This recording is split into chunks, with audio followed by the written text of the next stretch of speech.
Good evening, everyone. Welcome.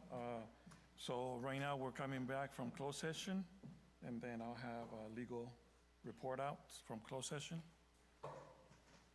Thank you, Mr. Mayor. The City Council met in closed session to discuss items 6, 7, and a portion of number 8 in closed session.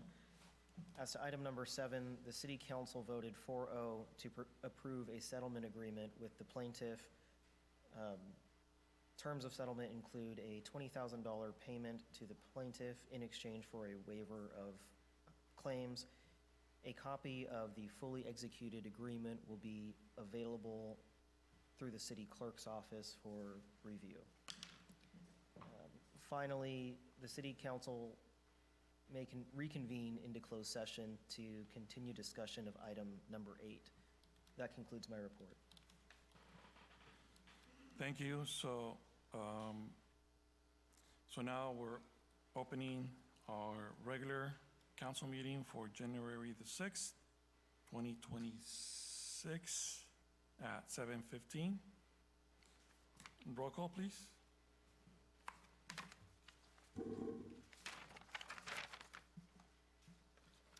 Roll call, Councilmember Paul. Present. Councilmember Wallace. Present. Councilmember Mayor Pro Tem Semra. Present. Mayor Moran. Present. For the record, Councilmember Roth is not in attendance. Thank you. At this time, can we please stand for the Pledge of Allegiance?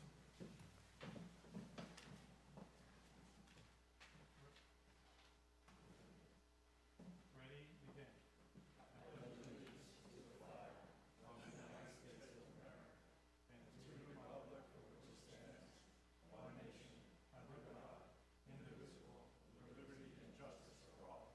If we can all please remain standing for a moment of silence for our first responders and military members, please.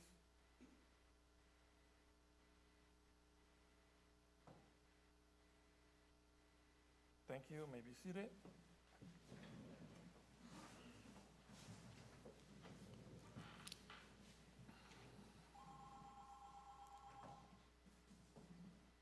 So we already reported out from closed session.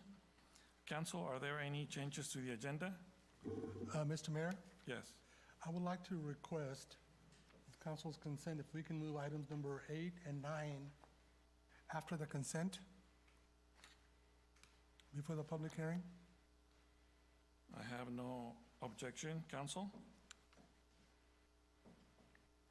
Do we need a vote? To move items 8 and 9 after the consent? Yes. Do we need a vote? So can you make that into a motion? I make the motion that we move items number 8 and 9 after 5, the consent calendar. Okay, so we have a motion on the floor by Mayor Pro Tem. Is there a second? I'll second it. We have a second by Councilmember Paul. Roll call, please.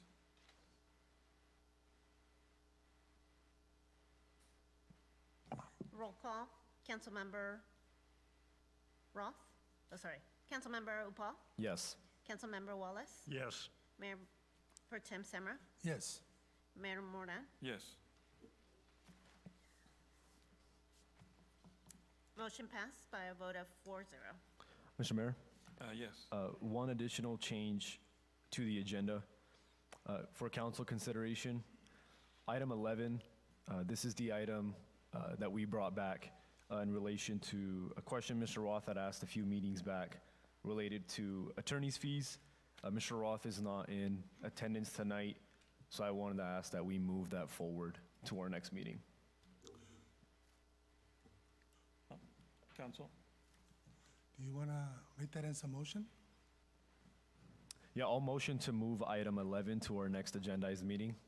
I will second it. So we have a motion on the floor to continue item number 11 to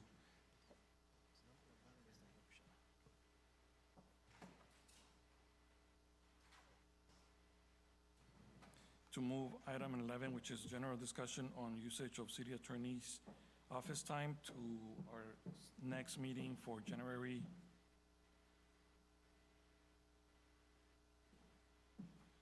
All right, so we need to take a break because the phone system just went out, and we'll continue in just a bit. We'll take a 5-minute recess. That might turn into 6.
All right, welcome back.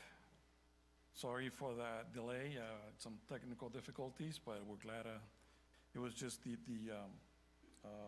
online phone line was not working, and we needed it to make sure that anybody calling in, that they would be able to have access. So that's why we were trying to fix that. I believe that has been corrected. And we're going to continue. This is 7:37, and I believe there was a motion to make changes on the agenda. If you guys can refresh my memory, which item was that? Mr. Mayor, Yes, go ahead. yes, I motion to continue item 11 to our next agendized council meeting.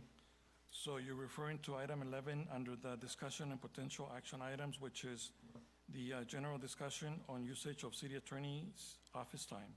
Yes. And I seconded it, Mr. Mayor. And second by Mayor Pro Tem. Roll call, please.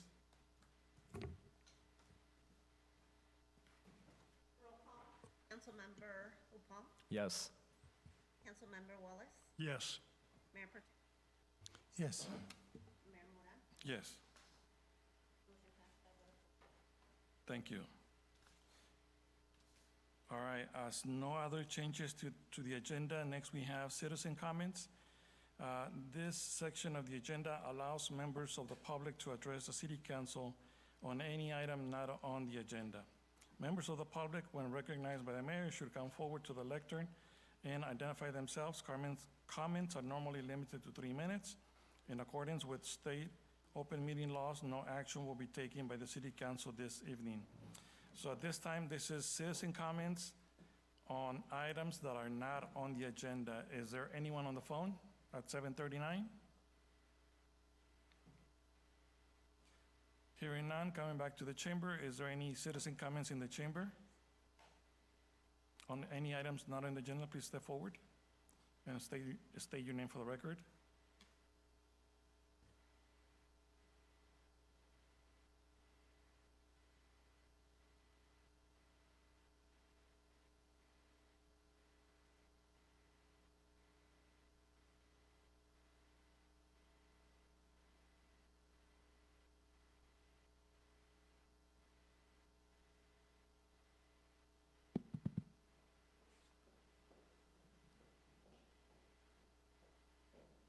Alrighty, hi, my name is Parwinder Rupal. I wanted to speak today on the issue of accountability and transparency. The elected or appointed officials of Livingston, as well as city staff, have a duty to serve their city with integrity and aptitude. I don't enjoy saying so, but from my vantage point, it doesn't seem that those traits are always being displayed by our city officials. The residents of this town deserve to have leaders who will do just that, lead, and do the job that the residents are expecting them to do, and to do it well. I understand that Livingston is a small city, and being an elected official here isn't exactly a well-paying position, and everyone here has other priorities in their lives as well. However, you are still here to serve the city, and that goes for all city officials, elected and unelected. Simply put, and without mincing words, I'd like to say that everyone up here today should strongly consider whether their actions and behaviors align with the best interests of the city on a consistent basis. And if that's not the case, I'd like to ask that you respectfully step down from your positions. The city of Livingston deserves leaders who want to do the job that they're there to do. From my view, I've seen highly unprofessional behavior and what looks like, from a resident's perspective, a lack of willingness to come to meetings prepared to efficiently discuss the items on the agenda. I've seen on multiple occasions members on the dais addressing each other, residents, and business members of our community with disrespect, and that cannot and should not be tolerated. We've seen setbacks and delays due to a lack of action on the part of city officials. We've seen city officials engaging in less than ethical behavior. We deserve better from our leaders. I want to live in a city that takes action on items efficiently and in a well thought out manner. This isn't too much to ask for. We need action, and there's work to be done. And if there have been misdeeds that have inhibited the progress of our city, I, along with my fellow residents, as the tax base of this city, deserve to know how our funds are being managed or mismanaged for that matter. The funds that run this city come from myself and the rest of the residents of this community, and we won't stand any longer for the city to be continued to run into the ground. If any of our city officials feel that they're unfit to meet these standards, I would again ask you to respectfully step down and make room for those who would actually like to make this city a better place. These comments are made with a deep love for the town that I've grown up in and spent my whole life in. I'd like to see it become a much better place and run by people who truly care for it. Thank you. Thank you. Is there any additional citizen comments in the chamber at this time? Seeing none, we're closing the citizen comments at 7:43.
All right, so due to technical difficulties, we need to take a break real quick for about 15 minutes. If not, then we're gonna reconsider or consider rescheduling the meeting, but we won't know until we figure out how to proceed, okay? So we'll do a 15-minute recess at this time, and then we'll come back and figure out what we need to do. Thank you. Sorry for that inconvenience. Technology.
All right, welcome back. Let's give it another try. So we just finished with citizen comments. Next, we have county supervisors' announcements and reports. Mr. Jim Pacheco is not in today. Next, we have announcements and reports. City staff? Yes, we do have some report outs. Planning is going to go first. Miguel?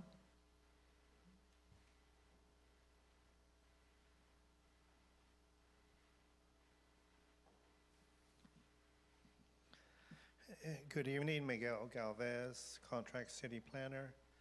I'm here to report on two items. Item number one is a letter received from California Department of Housing and Community Development, HCD. It's dated December 10th, 2026, and received stamped December 19th, 2025. I'm happy to report that HCD reviewed the latest revisions to the draft 6th cycle housing element and has informed city staff that the revised draft housing element meets statutory requirements, which is great news.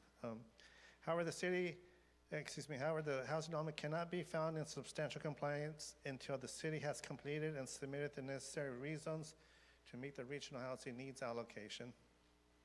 To this end, the 6th cycle housing element adoption process has commenced in earnest. The Planning Commission is scheduled to consider rezoning and general plan amendments of vacant housing sites at its January 13th, 2026 meeting, which is next week, next Tuesday, at the regular meeting. Both the housing element update and the housing sites rezoning with general plan amendments will be scheduled for City Council consideration. We're targeting February 17, 2026 at your regular meeting.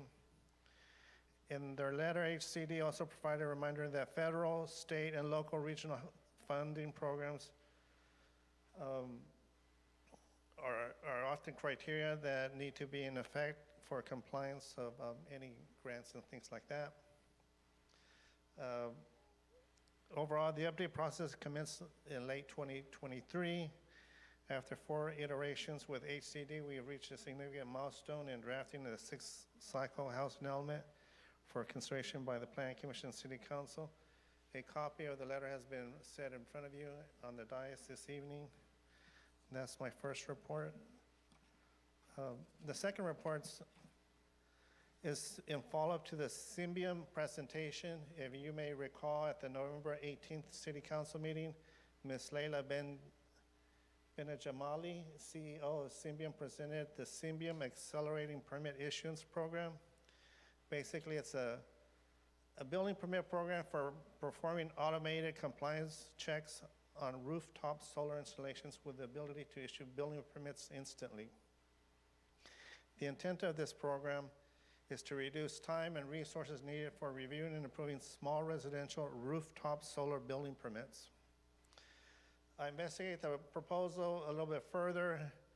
I confirmed with both contracted CSG building staff and correspondence with Ms. Benajamali. Some of the questions I asked is, how quickly can the city building staff review and issue a rooftop building permit for solar? City staff commented that they can review the building permit and issue a building permit the same day. The Symbiom represents that their program can issue a building permit instantly. It can review for compliance, or they can receive a pre-application, an application for pre-check for final review by city staff. A second question I asked is, will city staff be required to review building permits and plans beyond the automated compliance review? And is there a charge for it? City staff commented that they would still review the building permit applications before a building permit can be issued. Symbiom staff responded that for SB 379, the law does not allow additional staff reviews and approvals. Symbiom can be conferred, so you decide whether it's an instant permit issuance or whether we just do a series of pre-checks and deliver a pre-check package to your final review approval. There are no additional fees to the city for this. So I'm, again, providing comment responses from both city staff and from the Symbiom representative. Another question asked, if no fees are paid to the city, who pays for the review? And the response was the applicants will pay for the automated review and permit issuance. It's a $50 fee that's paid to Symbiom for this program. Another question I asked is the Symbiom platform capable of interfacing and integrating with the city's Springbook system, which is our online accounting system? If it does not, then current staff will have to upload permit details, and in the end, is it duplicate or are we able to save staff time? As I mentioned, city staff still has to upload this information. Symbiom staff said that the Symbiom team can write all permit applications and Symbiom compliance documentations directly into the system. The proposed Symbiom permit program is maintained by them. Another question I asked is, what are the annual reporting requirements to the state? Is there a link to the reporting forms? City staff said the reporting requirements are not required, are only necessary when an online automated solar permit program funded by the state is implemented by the local jurisdiction. Symbiom staff said, we will generate a report for you upon request that complies with state requirements that you can submit Or she writes, my understanding is that you may not need to submit the report if you have not applied for or been granted Cal App funding for the program. Let me know if you'd like to find out more on your behalf, and I'll ask my team members to investigate. I asked, what, if any, are the consequences for non-reporting annually? Her response is, I believe the consequences for non-reporting would be in your contract if you agree to grant funding from the CEC, the California Energy Commission. Possible consequences should be discussed with your city attorney.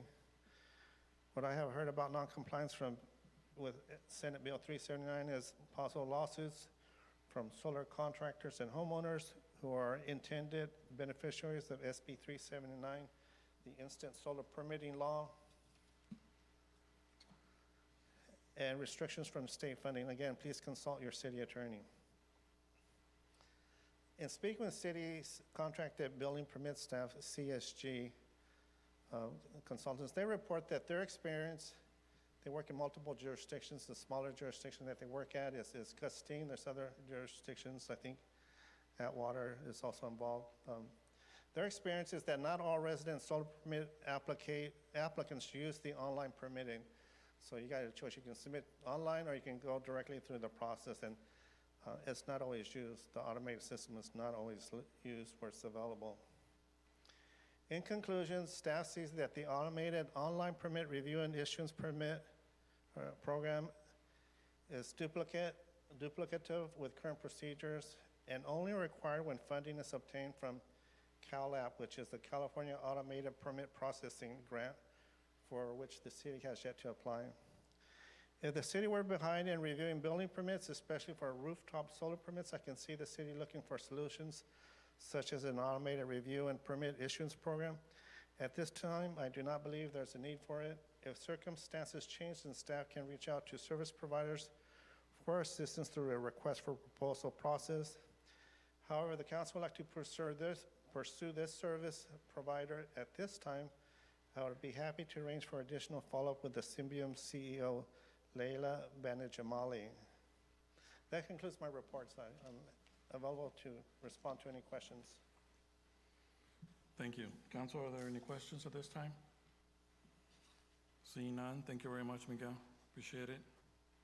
Any other city staff announcements or reports? Okay, so we have Public Works.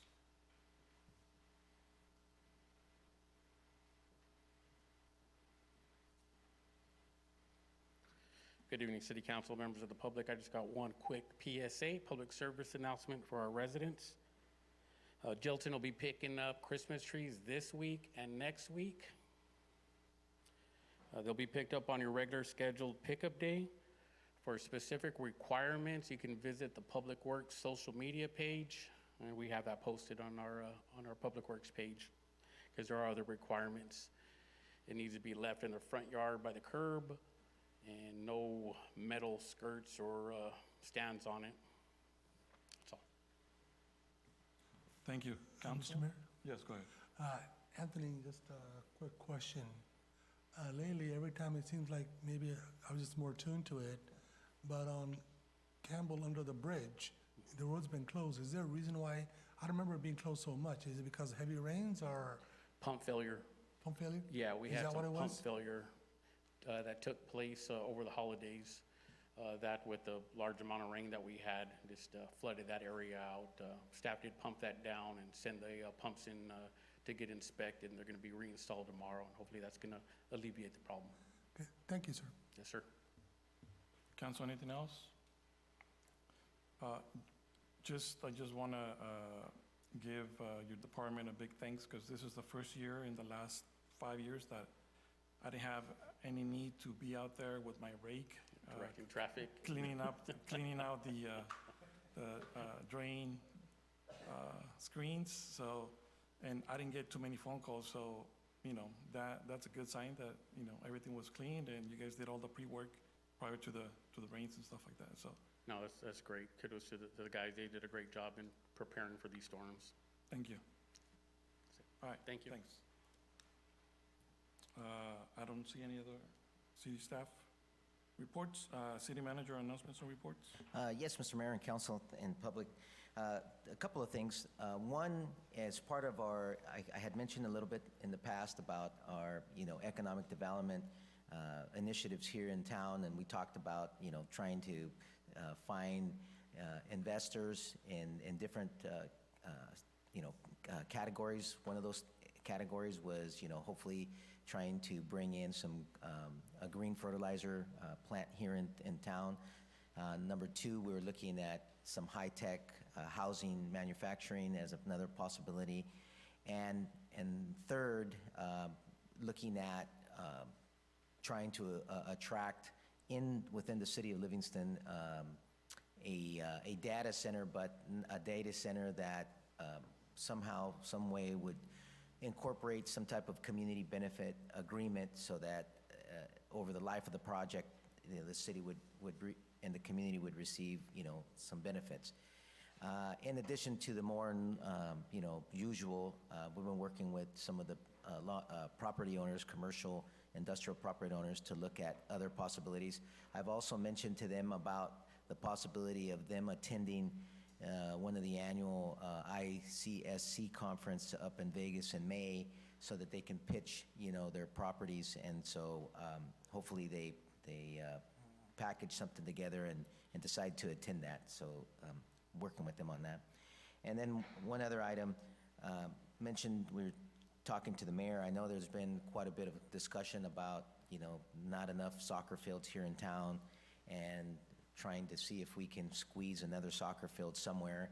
And in talking to the mayor, we talked about, I recommended that we look at the Maskfaster Park and relook at the park master plan that was developed in 2024 and bring it up at the Parks and Recreation to see if we can get some in-kind from some farmers. I believe that our staff can do some work in-house, like the drainage and the sprinkler system, and put in another soccer field, even if we don't have the lighting, but just the playing field.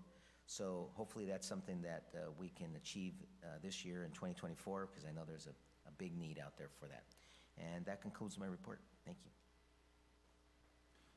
Thank you. Next, we have the conflict of interest declaration. Members of the City Council will declare an actual or apparent conflict of interest before discussions or decisions about any matters in which they or anyone with whom they have a close personal relationship could directly or indirectly benefit, or with such a benefit could be perceived. Council, are there any conflict of interest declarations? Mr. Mayor, Yes. potential conflict of interest on our item related to Planning Commission appointments. I do have a familial relationship with Commissioner Jatinder Mann, not a relationship that would require recusal within whatever the rules are that require recusals. However, in the abundance of caution, I will be recusing myself if council decides to vote to appoint Commissioner Mann to the Planning Commission. Okay, anyone else? Hearing none, we're moving forward, and then again, probably that will be something to touch on once we get to that item with the supervision from legal. Okay? All right, next we have the consent agenda items, which include item 1, 2, 3, 4, 5. I do have a question on item 3 that I do want to pull it, so that way we don't hold everything back. So if I want to ask to pull item number 3, and then anything else, council? Mr. Mayor, Yes. I request to pull item number 5 from consent. Okay, so we have, so just to be specific, because, so anyways, item number 3 is consideration of a resolution approving a professional service agreement with Mintier Harnish Planning Consultants to set the budget and scope to continue work on the Livingston General Plan and update and accompanying environmental impact report, and to amend the fiscal year budget by increasing the appropriation limit expenditures for updates effort in authorizing the city manager to execute the agreement. Staff recommendation, approve resolution. And then item number 5 is resolution of the City Council of the City of Livingston authorizing the destruction of certain records approved by the city records retention schedule. Is there anything else, council? If not, I will consider any motions to approve the consent agenda, including items 1, 2, and 4. Is there any motions? Mr. Mayor, I make the motion to approve items 1, 2, and 4. Okay, so I have a motion on the floor by Mayor Pro Tem Samra. Is there a second? Mr. Mayor, Yes. public comment? Yes. Is it in regards to the 3 remaining items? Okay, go ahead. No, I said before we approve a motion to have public comment on the consent calendar. Got it. Thank you. Thank you for the reminder. So at this time, I will consider public comment on the remaining items on the consent agenda. Is there anyone on the phone? 803? Hearing none, coming back to the chamber. Any comments, questions on the remaining items? Seeing none, closing the citizen comments at 8:03 on the consent agenda. And I do believe there was a motion on the floor initially by Mayor Pro Tem Samra. Is there a second? I'll second it. Second by Councilmember Paul. Roll call, please. Yes. Councilmember Wallace? Yes. Mayor Pro Tem Samra? Yes. Mayor Mora? Yes.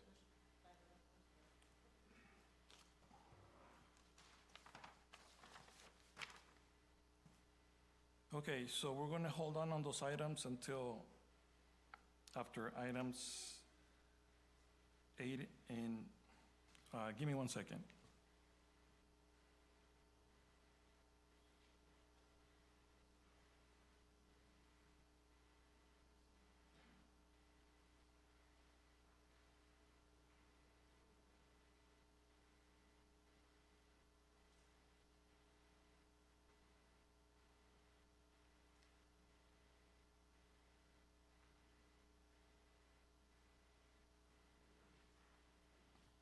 All right, so next we have, we're going to discuss items 8 and 9, which item 8 is discussion and potential direction on Livingston Measure V regional projects. And then item number 9, which is the fire department update. So first, we're going to go with the discussion and potential direction on Livingston's Measure V regional projects. We also have a presentation. Do we want to go with the presentation first, Mr. Ramirez, or should we? We're ready for the presentation. Yeah, let's go with the presentation.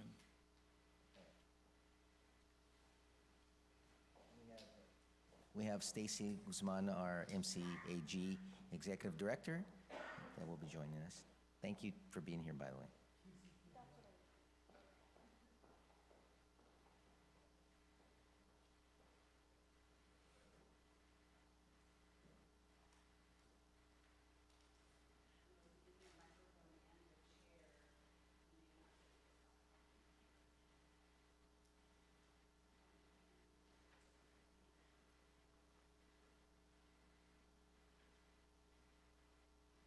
Thank you.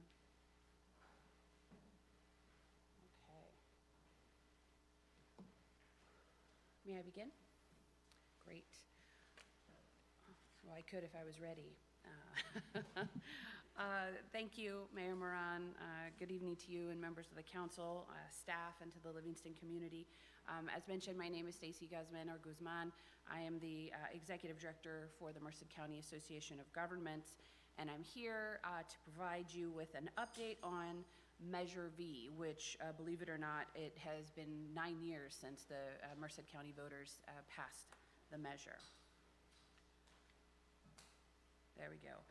Okay, so as I mentioned, so Measure V is a half-cent sales tax, transportation sales tax that was passed by voters here in Merced County in 2016. It's for a 30-year time frame, and all funds that are collected through this measure must be spent on transportation needs in Merced County and according to the funding categories that were set forth in the expenditure plan. The plan stipulates that if you look at the pie chart, that 50% of all the funding that comes in through the measure has to go directly to local jurisdictions for local transportation needs. Those are the green areas. In the gold and orange, that's totals 44% for regional projects. And it's broken down into gold and orange because the funding account is split between the east side and the west side of Merced County, with 27% going to the east side and 17% on the west side. And then the small blue sliver is a 5% allocation that goes to transit uses, and 1% that you can see just kind of there next to transit goes to MCAG for administrative costs like audits and reporting and whatnot. I know that I think what's always most interesting, or people are mostly interested in, is the funding for transportation, street and road projects. But as I mentioned, we do have 5% of the funding that goes to transit, and my other hat is the executive director for the transit agency, so I have 2 transit slides. And they are really great benefits for the Livingston community. So since the inception of the measure, there's been about $9.5 million generated, and the board of directors has decided to use these funds primarily for 2 programs. One is a fair subsidy program. So it was the very first decision to spend the very first dollar of measure funds was back in 2017, when the board created the fair subsidy program that allowed veterans, seniors, and ADA eligible passengers to ride our bus service free of charge, subsidized the fare box with our Measure V revenue. That program was expanded in 2021 to make our paratransit services fare free. And then what this slide is from our latest annual report that showed that now we're looking at over 200,000 free rides that we're providing annually through the program, thanks to Measure V. And of those, you can see the breakdown of about 144,000 that are seniors, 5,000 veterans, and almost 61,000 were ADA eligible passengers. And if you look at that cumulatively over since the measure was passed, we've reached over 1 million free rides thanks to the subsidy program. The second use of the transit measure funds has been the purchase of battery electric buses. We introduced our first battery electric bus 2 years ago. We now have a total of 9 zero-emission buses in service in Merced County. If you've ever found yourself behind one, the slogan on the left is real. We have tail end wraps that say, "Thanks to Measure V, you can't smell me." I had that idea many, many years ago, and I used to joke about it, and I don't think my staff knew that I was serious, but now you see them on the buses. I still love it. It makes me smile every time. So so let's go in kind of the nitty-gritty of, I think, what most people are interested in, and that's the transportation project funding.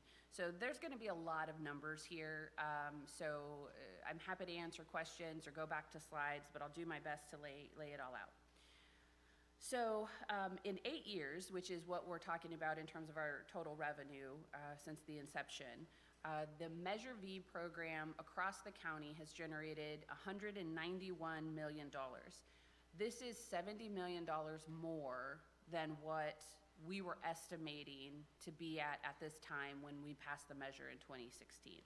So that's something to be excited about.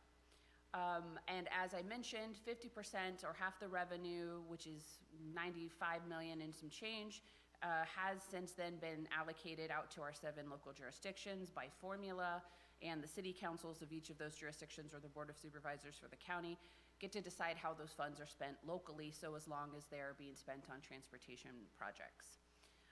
And then 44%, as I mentioned, those were those gold and yellow colors on the pie chart, are for regional projects divided again into the east side and west side, and that equates to $51 million in total for east side regional projects. So let's see then on the bottom, in the white, is really what this means for the city of Livingston. So if you look over the same time period, the city of Livingston's been allocated $11,645,011 in measure funding. 4 million, so if you go down that allocated column in green, 4 million Of that, 11 is in local funding, and and then if you go across, it shows what's been expended. So you have 4 million, 4.2 in local funding. About half of it has been expended, and you have that equates to about 4 years of your local funding allocation accrued and available for your use. And then below that, under the East Side Regional Funding, again, that's 7.4 that's been allocated to projects in Livingston. You see that 626,000 has been expended, and so you have available balance of East Side Regional Funding to projects that are here in Livingston in the amount of $6.7 million. This is the fun one. So I want to talk a little bit about, I love this statistic, or these notes. So I want to take a minute to talk a little bit about the difference of local versus regional funding, because each of those pots were designed in the measure to serve different purposes and have different processes for how the funds are allocated. So the local funding pot, it was intended to be direct funding to the jurisdictions to address your local transportation needs and to provide the decision-making authority at the local level so that you all can decide how you would like to spend the funds. To address the equity issue, there was a formula developed on how those funds would be, of the 50%, how that gets allocated out to the jurisdictions. And we'll talk about what that looks like, but it's essentially taking into account your population and your road miles. So that's how we address the equity issue. The regional funding, however, is different. So when we didn't talk as much about equity back when we were setting that account up beyond the east-west equity issue.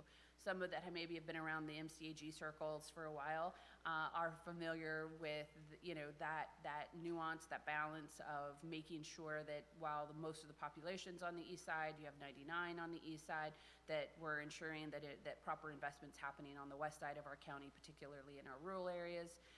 So the decision to split those funds and to split the geography at the San Joaquin River is a way to equitably make sure the regions were getting their share. But after that, there was no consideration in terms of equitable distribution of funds necessarily, because it was really intended to deliver the region's big, complex, costly regional projects that bring regional benefits. So between the two, it was an attempt to cover both equity and the regional need for the delivery of these big, costly projects. And examples of those would be like, I know we're done here, but like a 99 widening project, which has been completed prior to the measure, but any state highway project, any major regional corridor that either needs to be widened or rehabbed, those are the types of projects that would be looking at for regional. And the process of allocating those funds is a little bit more complicated. We have East and West Side regional project committees that are essentially an elected official from each of the jurisdictions that are in the East Side or the West Side. And then those recommendations go to the MCAG Governing Board for final approval. And that is when the amount of funding, the projects, and when the funding is available to those projects gets decided. So I say all of that to now show you that bottom line. I do think it's important, though, for people to be able to know, even when equity across the jurisdictions in terms of funding distribution isn't at the heart of the decision making, that there still is some sense to how it is being distributed. So if you look at those 8 years of revenue that we've generated, the City of Livingston, between all funding sources, the City of Livingston for the East Side Regional Funding has received 22.5% of the revenue. And that's a really good number, considering your population is 8% of the East Side population and your local road miles is 2%. So the amount of funds that you've been able to attract to projects to Livingston is actually really solid. Okay. So this, I fear my tables are going to become less and less legible because more and more numbers and more years are added and the tables start getting smaller, or bigger and the numbers start getting smaller. But this is the local projects funding distribution table. A memo goes out every year. This went out right at the start of the fiscal year to all the jurisdictions so that you know what your estimated allocation is of your local funding. The city of Livingston for this year, the estimate, it's generally between $500,000 and $550,000 annually from your local local funding allocation. That's assuming a $24 million overall program revenue, which is roughly where we've been. The way it works is that because we had some very, very small jurisdictions like Gustine and Dos Palace, that if it was strictly based on your population and your road miles, it was not enough money to even do a project in a decade. So the idea of having a base amount where everyone started out with a base amount of 150, and then after that, there was this formula that took into account a 50-50 formula of your road miles, percentage of your road miles, percentage of your population divided in half. And that gave you your 50-50 formula amount, and you add that to your base, and that's how you get your estimated allocation. I'm just gonna confuse you with so many numbers, you're gonna have no questions for me. These are just some pictures of a few local projects that have been completed over the years. We always love projects, so even cell phone pictures, anyone in the community, send them to us, Public Works, whoever's out there, we love pictures. But these are some of the successes that we celebrate. So you don't need to read all of this, but what I wanted to show is this is the universe of regional projects that have been funded by the measure since inception. It's that you can see there where the Livingston projects are. I'll read them to you so I know they're hard to see, but it's the Highway 99 Winton Parkway on-ramp turn lane that was completed a couple years ago. And then there are 4 projects that are in progress: the Hammett and Campbell Intersection Improvement Project, Phase 1 of the Transit Center, Winton Parkway Rehabilitation Project, and the Campbell Corridor Project. Just a note, when I say in progress, it doesn't necessarily translate the same way, let's say, Public Works would say it's in progress. For us, a project that's in progress means you have a funding agreement, and that project is in some state of development or delivery. So there may be a project study report happening, there might be some design work happening, it can be all kinds of places. It doesn't mean it's in construction. So I don't want to get anyone confused that these projects are under construction. Okay, so then let's look specifically at yours here in Livingston. So just to reorient you, you can see the jurisdictions in the far left column, that's the sponsor jurisdiction. You've got your project list. Then you're looking in column A at the amount of funding that has been allocated. Column B in the red is the amount of funding that's been expended for those projects. And then you have your balance, and your blue columns are any future funding and the total. So you can see Livingston's projects here that I mentioned in progress. The funding that's available, what has been expended, and what is available. And then the last project that I had said already was completed was the Highway 99 Winton Parkway on-ramp project. And this is the total list of East Side projects that have been completed since the measure was passed. Okay, so looking ahead, and I'll defer a bit to the mayor and the city manager as to how much you would like me to talk about the current process of what we're at and the submissions. But right now we're in the middle of a 2025 implementation plan update. What that means is every 2 years we look at the program of projects. We add 2 new years out into the future of new funding that's coming in, say, okay, 28, 29, 29, 30, and we ask the jurisdictions first, do you have projects that are currently being developed that you need more money? And if not, do you have new projects you want to add? And the board has directed us to look at them in this way. We always prioritize projects that are existing. So if you have a project you're working on and you need more money, that's going to be the priority. They have directed us to look really sharply at how regional projects are, what are the regional benefits to the regional projects, and then to prioritize new regional project requests that leverage other funding sources. You don't want the measure to fund the entire thing. It's nice when you can get a grant or other kinds of local funding sources that can offset the cost or the use of the measure. And then to program our new regional projects out in the outer years, which is a little bit more of a technical note than necessarily one that's important for this conversation. This is the project, this is the slide that's probably illegible. I promise you it's not important that you read all the notes. But this is, I had to put a very clear, and this is really my last meaningful slide, and then I'm happy to open for any questions. I had to put in big red, this is for discussion purposes only. This is not an official programming document, so I hope at some point someone doesn't come back to me and say, you showed me a slide where this project had money. This is just to help demonstrate the requests. This is the very complicated document that reflects the projects that have been funded and where new money is being requested. What I really wanted to highlight here is that we are always looking into the future. So we're looking at having money in those green columns, 28, 29, 29, 30. We estimate we'll have about $14 million in those 2 years. But there's so much need in the region that when we opened it up for funding requests, we got almost $20 million in funding requests. So we're in the process right now of working with each jurisdiction to identify your priorities and recognizing trying to develop new strategies on how you can be creative with the funding you have to deliver the projects you have first, and then prepare to move forward with your new projects. I'll just note here that the submissions that we received from the city, in addition to a funding request for additional funding for the Winton Parkway Rehab Project, was the introduction of 2 new projects that are still under consideration, which is the North Main Street Rehab Project and the Main and Davis Street Signal Reconfiguration Project. Like the city's requests, along with some of the others on the east side, we just simply do not have enough money. So we're trying to look at creative strategies.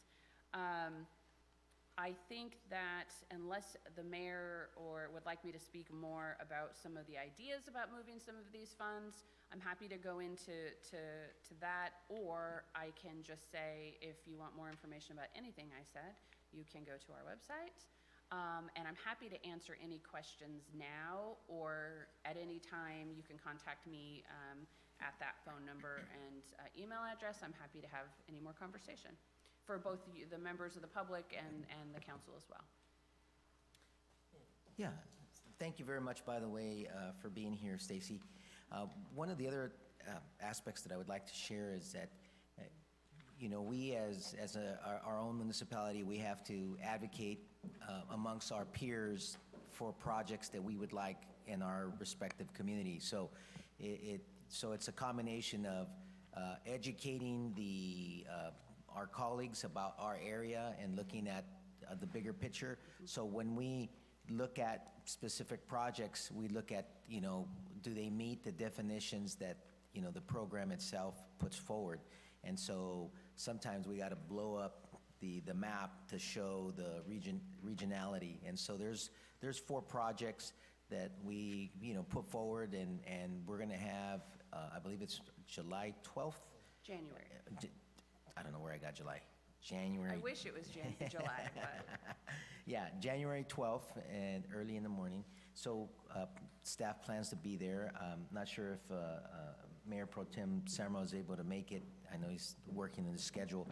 But we want to advocate for those projects, and hopefully we can come up with some really creative ways so that we can get that allocation and move those projects forward.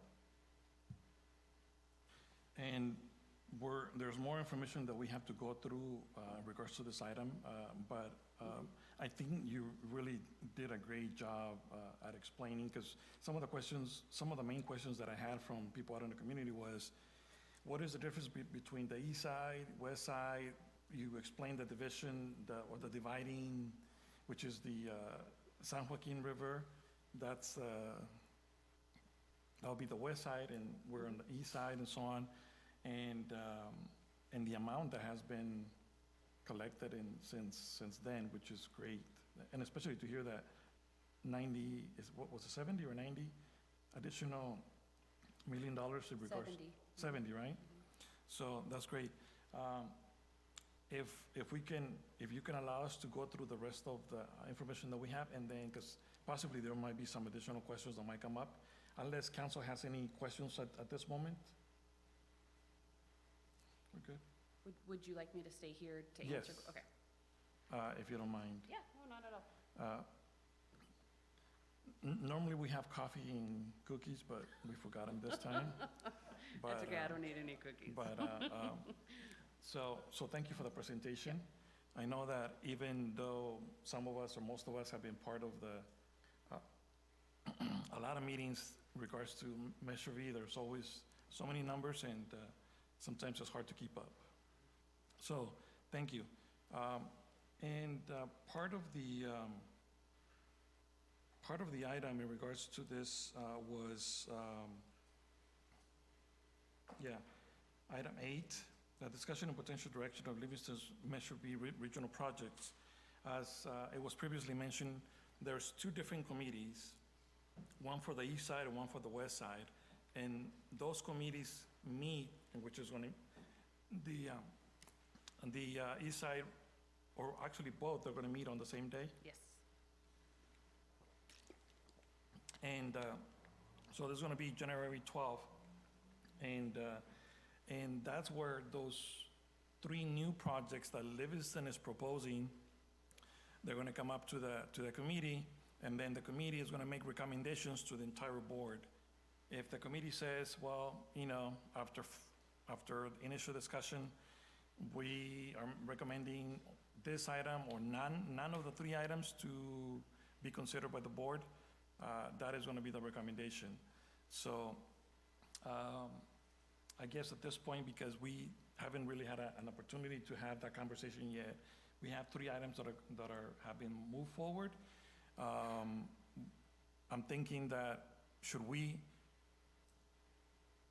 prioritize which one of those 3 items are, not necessarily that one or the other is less important than the others, but if it comes to the point to where we need to present a specific order of items that the city of Livingston would recommend for the committee to consider, what would be the recommendation? And then, so that we can go from there. All right. Yeah, yes, Mr. Mayor. So are we at item number 8? So we can okay, fantastic. So the 3 recommended projects that we would like to, put forward for consideration. One is the North Main rehabilitation. So basically for the rehabilitation of pavement on North Main Street, Livingston Cressy Way corridor, which we believe is a regionally significant corridor, providing a connection between State Route 99 and via Campbell Boulevard, Santa Fe Road, which we also see as another regionally significant corridor, and State Route 140. So that's one of the projects. The other project is Main and Davis traffic signal reconfiguration. Project funding being requested for Davis intersection project is for a project study report. So this will evaluate the intersection. And then the other one is the Wenton Parkway rehabilitation, which is a roadway rehabilitation project for on the city's most heavily traveled commercial activity centers, which of course includes Wenton Parkway to Joseph Gallo Court. And did I cover all of them, or am I missing any, staff? No, I think those were it. Yes. Stacy, I was going to look at the presentation. I think you have a slide where it includes the ask for the total cost of those projects. Yes, it's the one that you can't read very well. It's the big one. Yeah, and so the ask for, And I have a hard copy here in front of me if you'd like it. It's the only one I've got, but I don't need it. Mr. City Manager, one item of clarification. Yeah. The Winton Parkway Rehabilitation Project is an existing project, and this is just asking for additional funds to extend the limits of that project. That's correct. Thank you. And so, okay.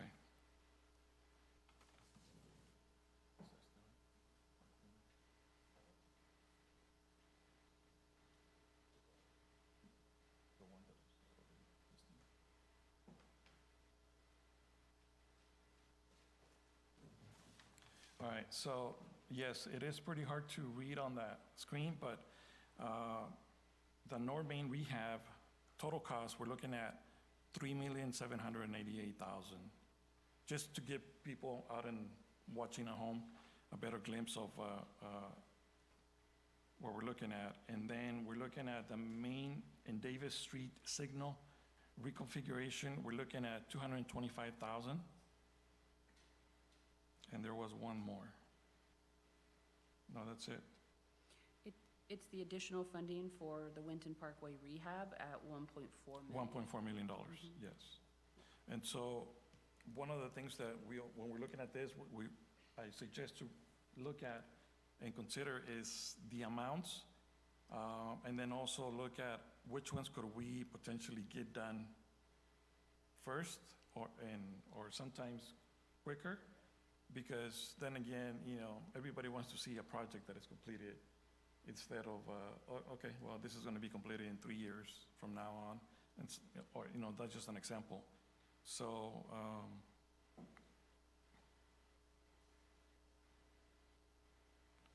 and then if we look at the North Main and rehab, we're looking at two different amounts actually. If we look at the 27-28 year, we're looking at $253,000, which is just one part, but the second part, which is the $3.5 million, that is for the actual construction. And then also keep in mind that those are just figures that have been considered based on today's dollars, and the longer those projects wait, the more it's going to cost. So potentially something that is $3.5 million in 28, 29, if we wait any further to do the same amount of work, it's potentially going to require a little bit more than that, probably closer to $4 million. So, and as Stacy mentioned, this is just a scenario. This is not set in stone, and this is just for conversation purposes, just an idea of how the funding could be considered. Right now, we're barely going to start at 26, 27 year, and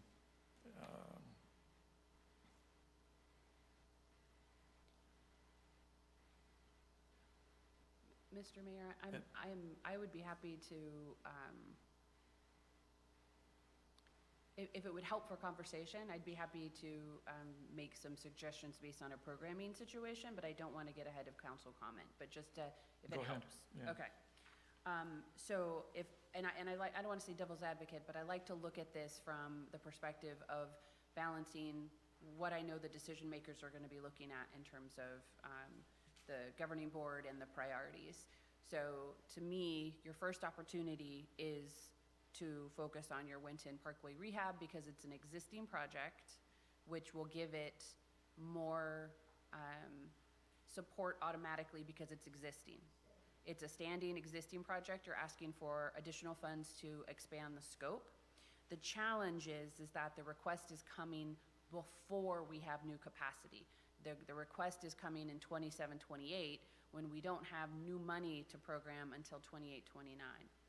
I will suggest that as the transit agency also, an opportunity to consider is your transit center allocation, to move that out to the green section, 28, 29, 29, 30, work with us to partner on a FTA bus and bus facilities grant or something like that where you can leverage, you still have that 2 million or 1.9 as a match, which we can advance if we need to, because the board will prioritize advancing funds for matching opportunities.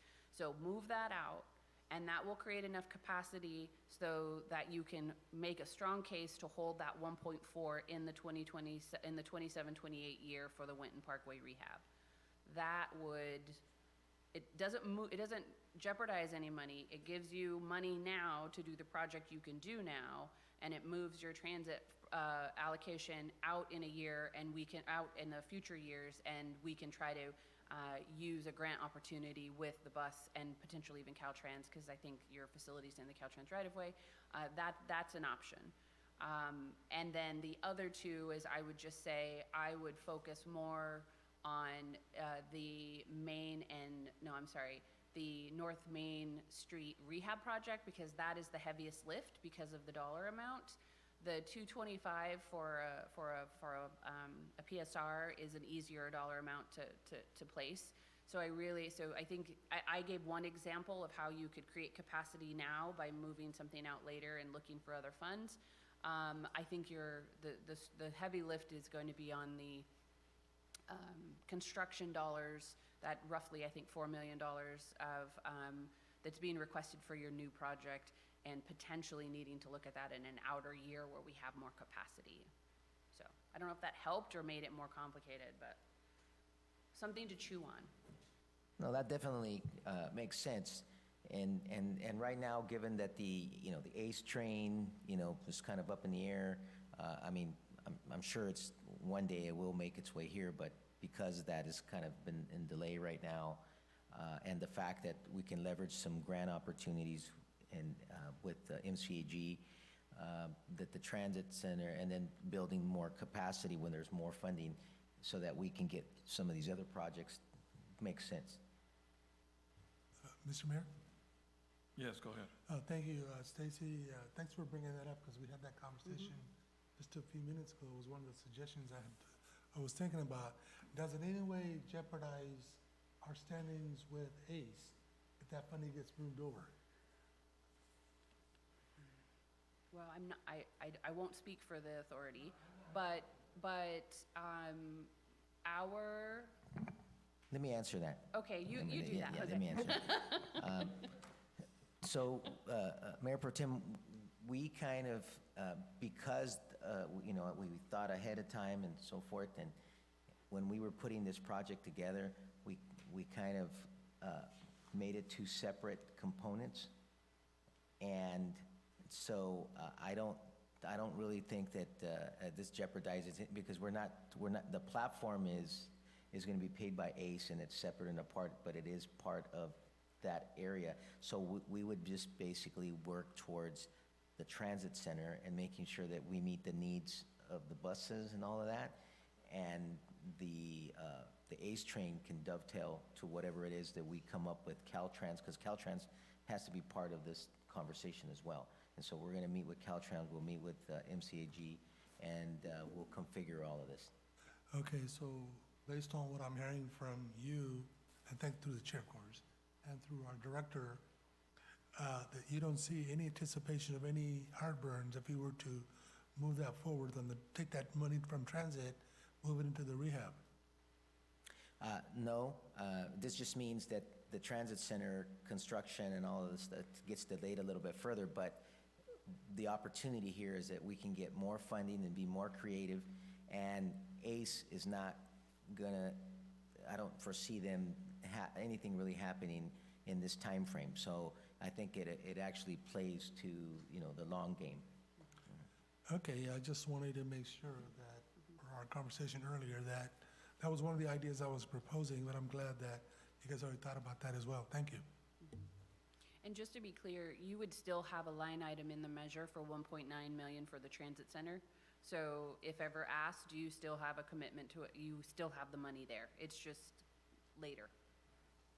And I think you already mentioned it, but which year means later? If that was the recommendation, 2930. 2930. Got it. With the caveat that when we know when the transit center is at a place where we can apply for a grant, right? Because we would do something smaller to get through your design. But when you get to a point where you're needing the funding, those those dollars will be available for a grant match, and we would have the capacity to advance those funds should we be awarded a grant. So, so even though it sits out there, if a grant were to be secured and those were the local dollars, we'd be able to advance those for that purpose through other mechanisms. And, Mr. Mayor, one more thing.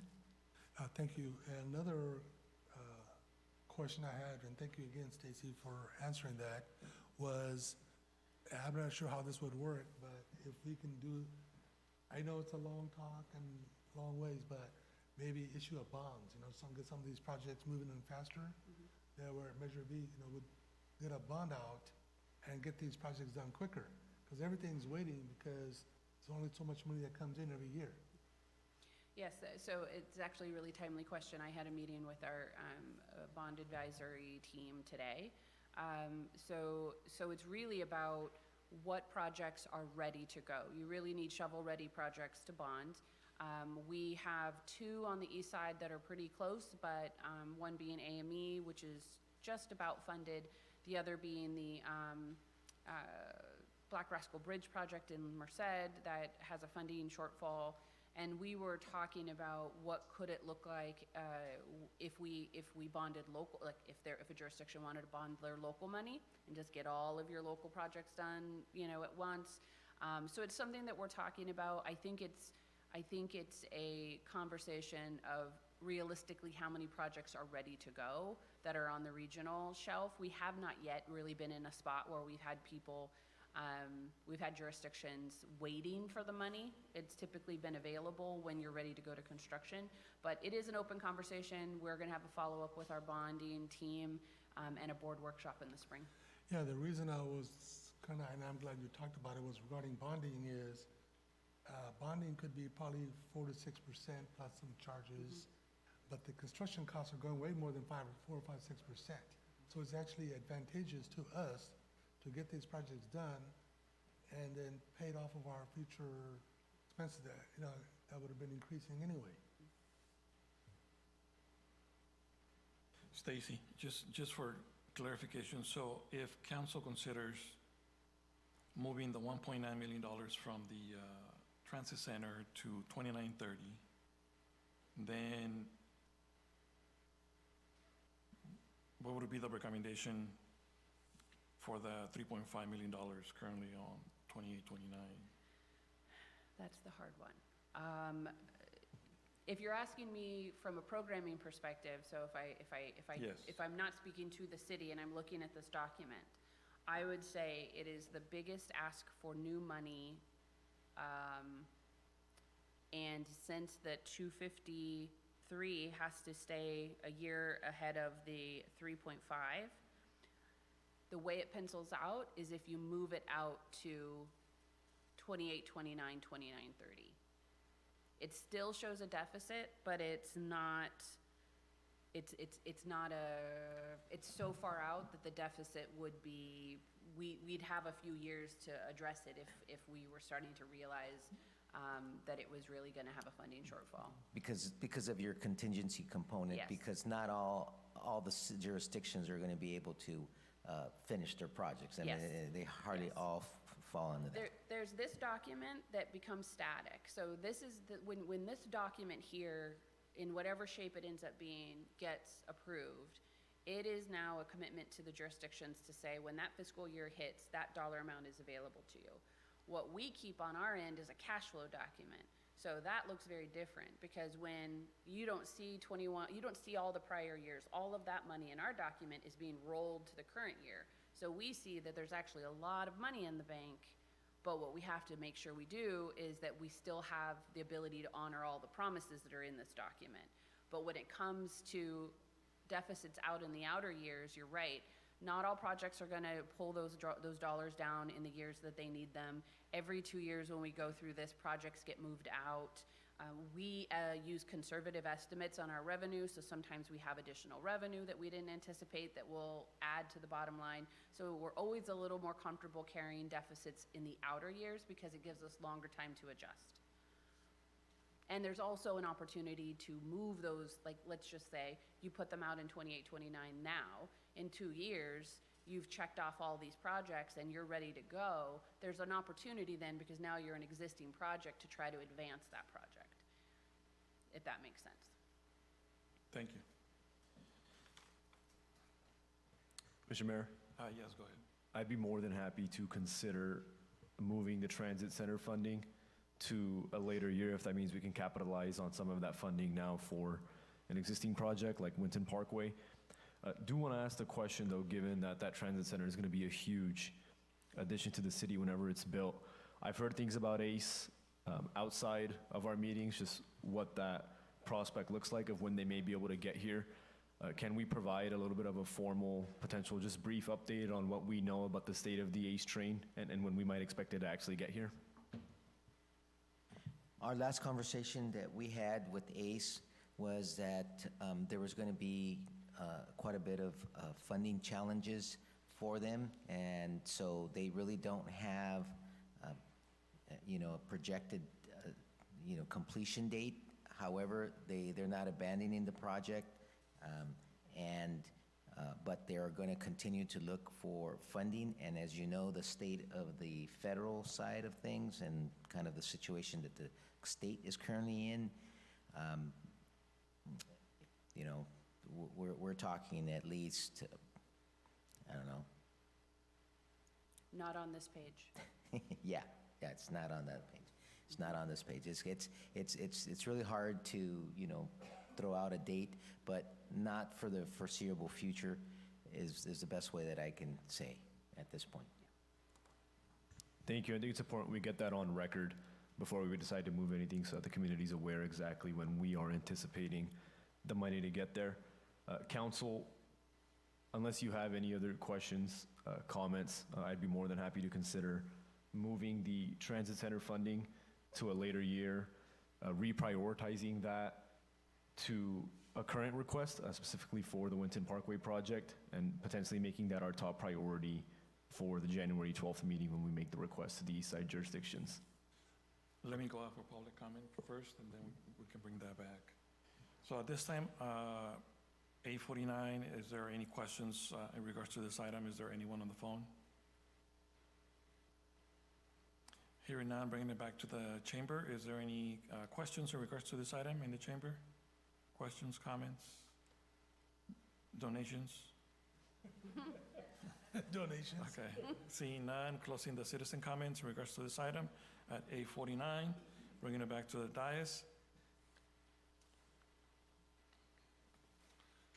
I don't have any further questions.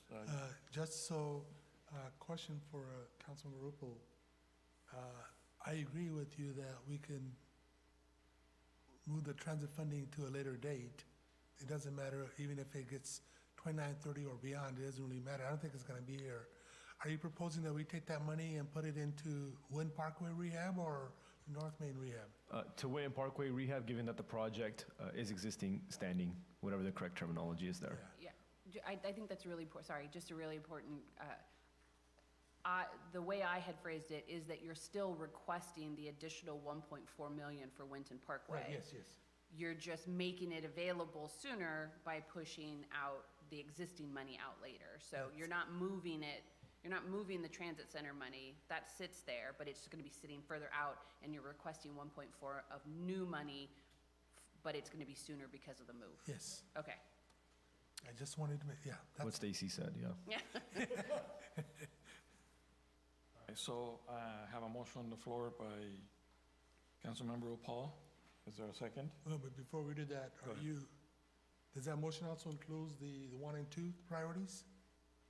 Oh, if you look at the agenda here, For the North Main Street rehab and the Main and Davis Street signal? the PSR, you're still keeping those in? Yes, let's still make the request, but prioritize the Winton Parkway funding on top.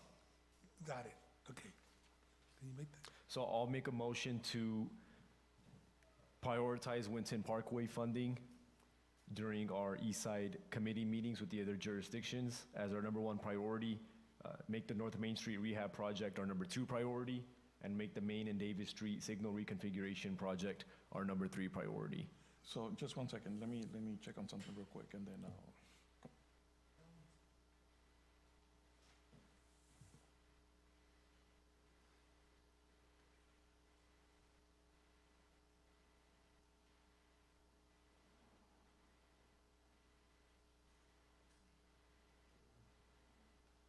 All right, so at this time, I will consider a second. Is there a second? Second by Mr. Wallace. Roll call, please. Okay, I just want to clarify the motion. So the motion was to move the transit funding to a later date and to prioritize as follows: the Winton Parkway rehab, the North Main Street rehab, and the Main and Davis Street traffic signal. Yes, ma'am. That's how, Yes, ma'am. so,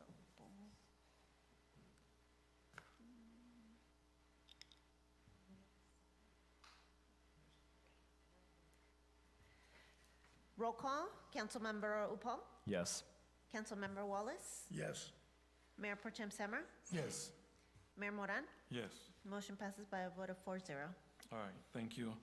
Next, we have item number 9, which is the fire department update, and then, thank you, Stacy. Thank Thank you, you. Stacy.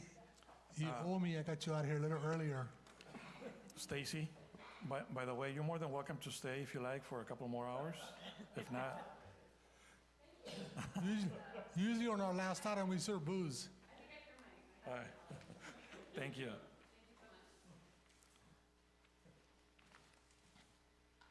Well, good evening, Mr. Mayor, City Council, and members of the community. Thank you for the opportunity to continue supporting the City of Livingston as you evaluate how fire services are delivered to your residents. Tonight, I'll be walking you through the work completed to date, the options available to the city, and the steps needed to support implementation of the Livingston Fire Department as the council proceeds. To ground our discussion, I want to briefly revisit the key actions that brought us to this point.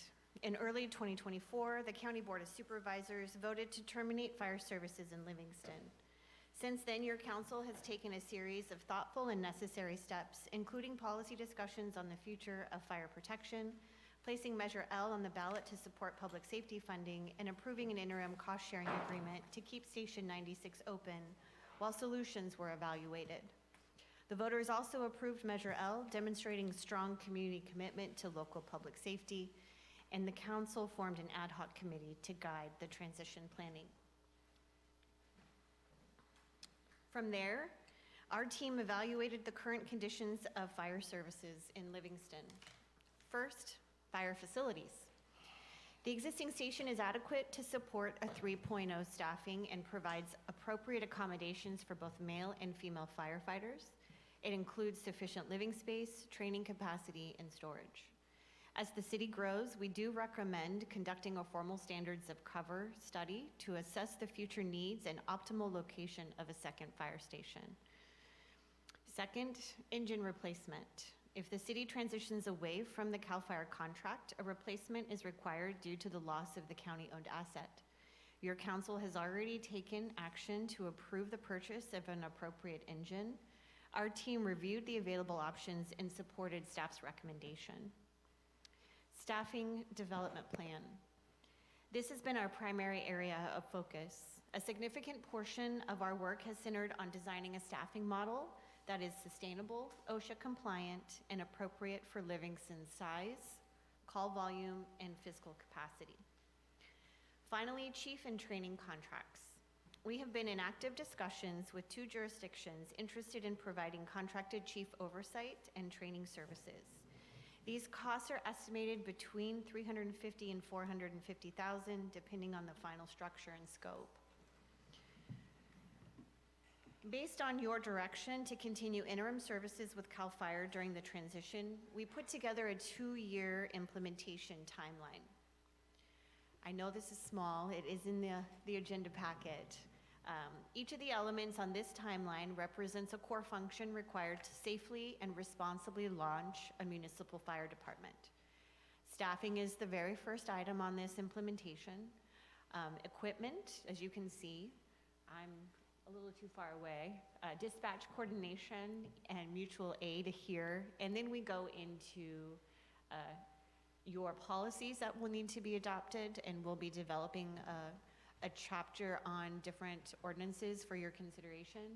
Also, prevention ordinances and elements of prevention services that will be needed for the business community, and then community engagement. I just want to note that this is a structured phase approach, not something that we're trying to rush on your behalf, designed to preserve service continuity while you grow your local capacity. This won't be accomplished all overnight. Oh, can I go backwards? There we go. But it will be phased in over time, and we've proposed 24 months, and that's all dependent upon your interim CAL FIRE services as you progress. Let's talk about call volumes. CAL FIRE did provide us with a list of calls for 2024, and we took out the unduplicated calls to get to around 2,000.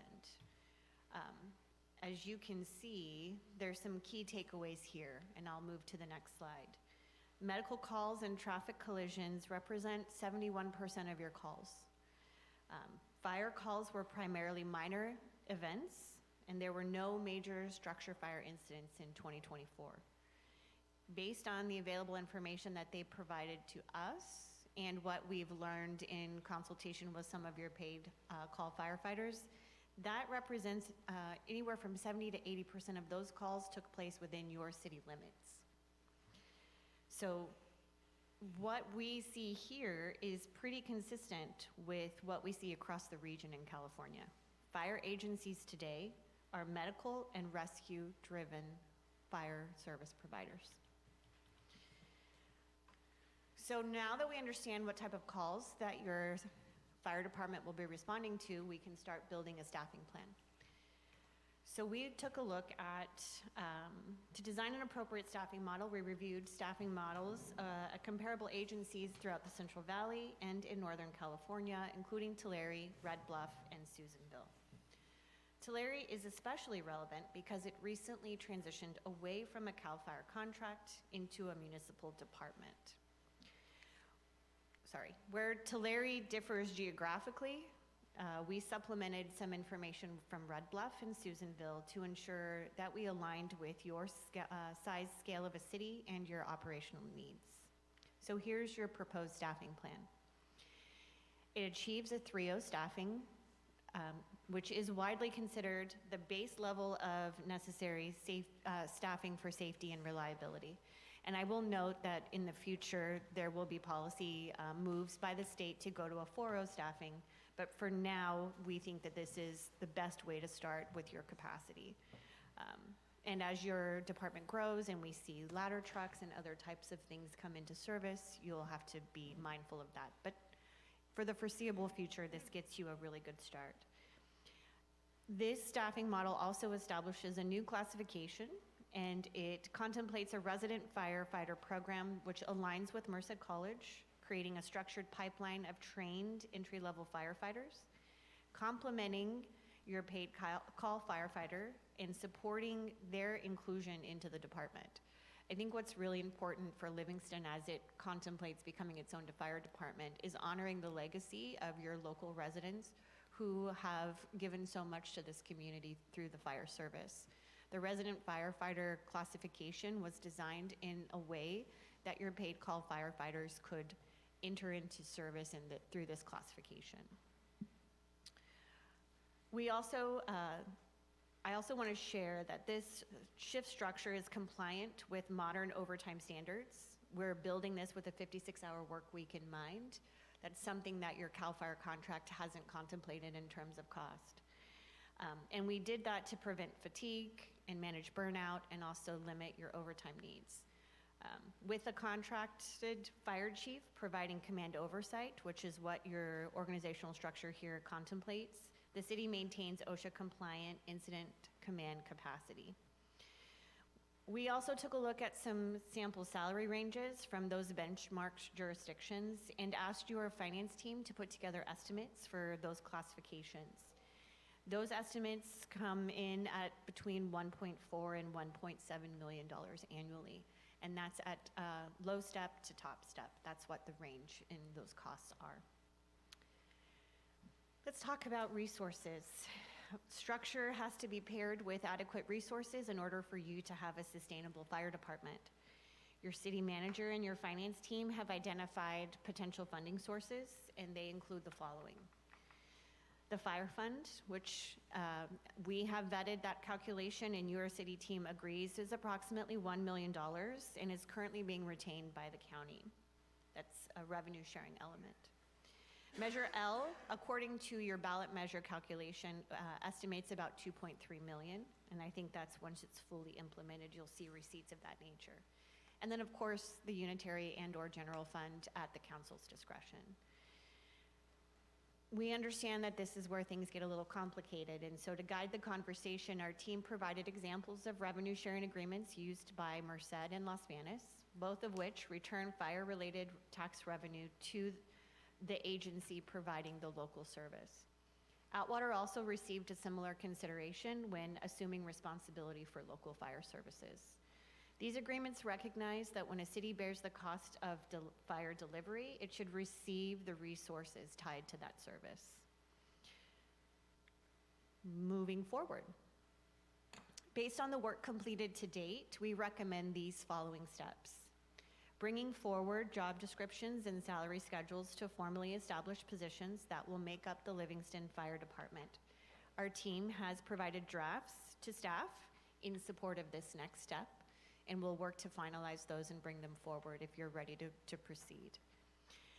We recommend you finalize an interim service agreement with Merced County for CAL FIRE, ensuring continuity of service during the transition and providing time to complete training, onboarding, and mutual aid coordination. In speaking with Chief Pimentel, he advises that an independent contract with CAL FIRE will take approximately 24 months, so we recommend maintaining a relationship with Merced County for interim services. We also recommend prioritizing revenue sharing negotiations with the county, consistent with past practice in our region when cities assume local fire responsibilities. And we are asking your consideration to engage with both the City of Merced and Stanislaus Consolidated to more formalize those quotes that we received verbally and get a better sense of what the scope of work would be so that we can build those contracts for you. In closing, the purpose of this work is not simply to create a fire department. The purpose is to ensure that Livingston residents receive stable, accountable, and locally directed emergency response today and as the city grows. This plan provides a responsible path to do that. It builds staffing depth, training support, and incident command capacity. It aligns your current resources with responsibilities that you are now assuming, and it allows the council and the community to maintain long-term control over service quality and costs. I'm happy to answer any questions you may have. Well, first of all, thank you for the presentation. Council, any questions at this time? If not, before I go out for public comment. So 9:05, I will entertain questions in regards to this item. Anyone on the phone? Hearing none, bringing it back into the chamber. Is there any comments, questions in regards to this item in the chamber? Seeing none, closing the citizen comments on 9:05, bringing it back to the dais. So one of the main questions that has come up from residents, it's if you can go to the previous slide, the 1.1. Some people, some residents have heard, this has been part of conversations and discussions before. And some people don't understand why the conversation has been toward the city has been that the city might not get back the $1.1 million.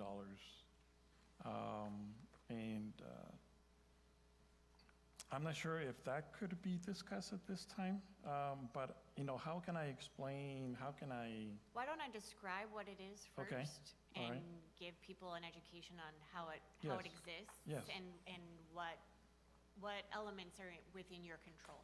Yes, Is that fair?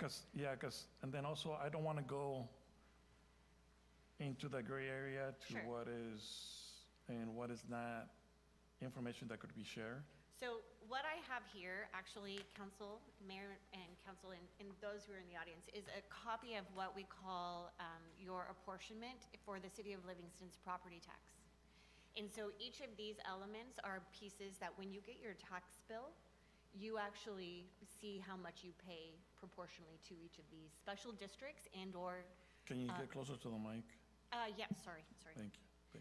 So when you pay your property tax bill, you pay a portion of this to each of these elements. So you pay a county general fund portion, a county fire, you pay a city portion, you pay for your elementary school, Merced High School Unified District, Merced Community College, school equalization, school service, school capital outlay, regional occupational, mosquito abatement, Winton Cemetery, and Merced Irrigation District. So there's a little bit of your tax bill that gets shared amongst all of these entities, and that's what we're looking at here. So as your residents pay their taxes, there's a portion here, and it varies depending on where you live and at what time it came into the city, that's considered fire fund.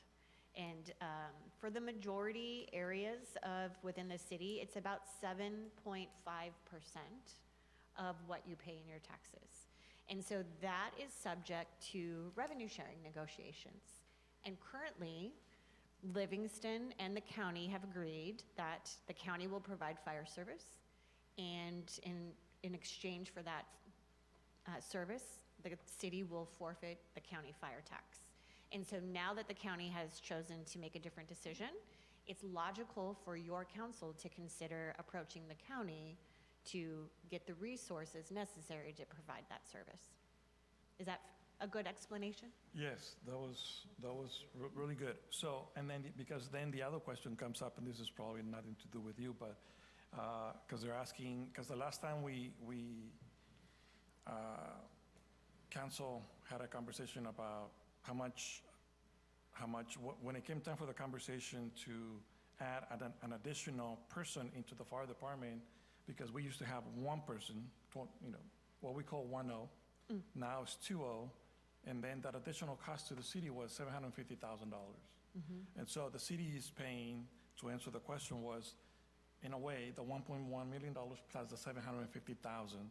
So currently, we can say probably that the city's paying $1.85 million for fire services. That's fair. That's a fair statement.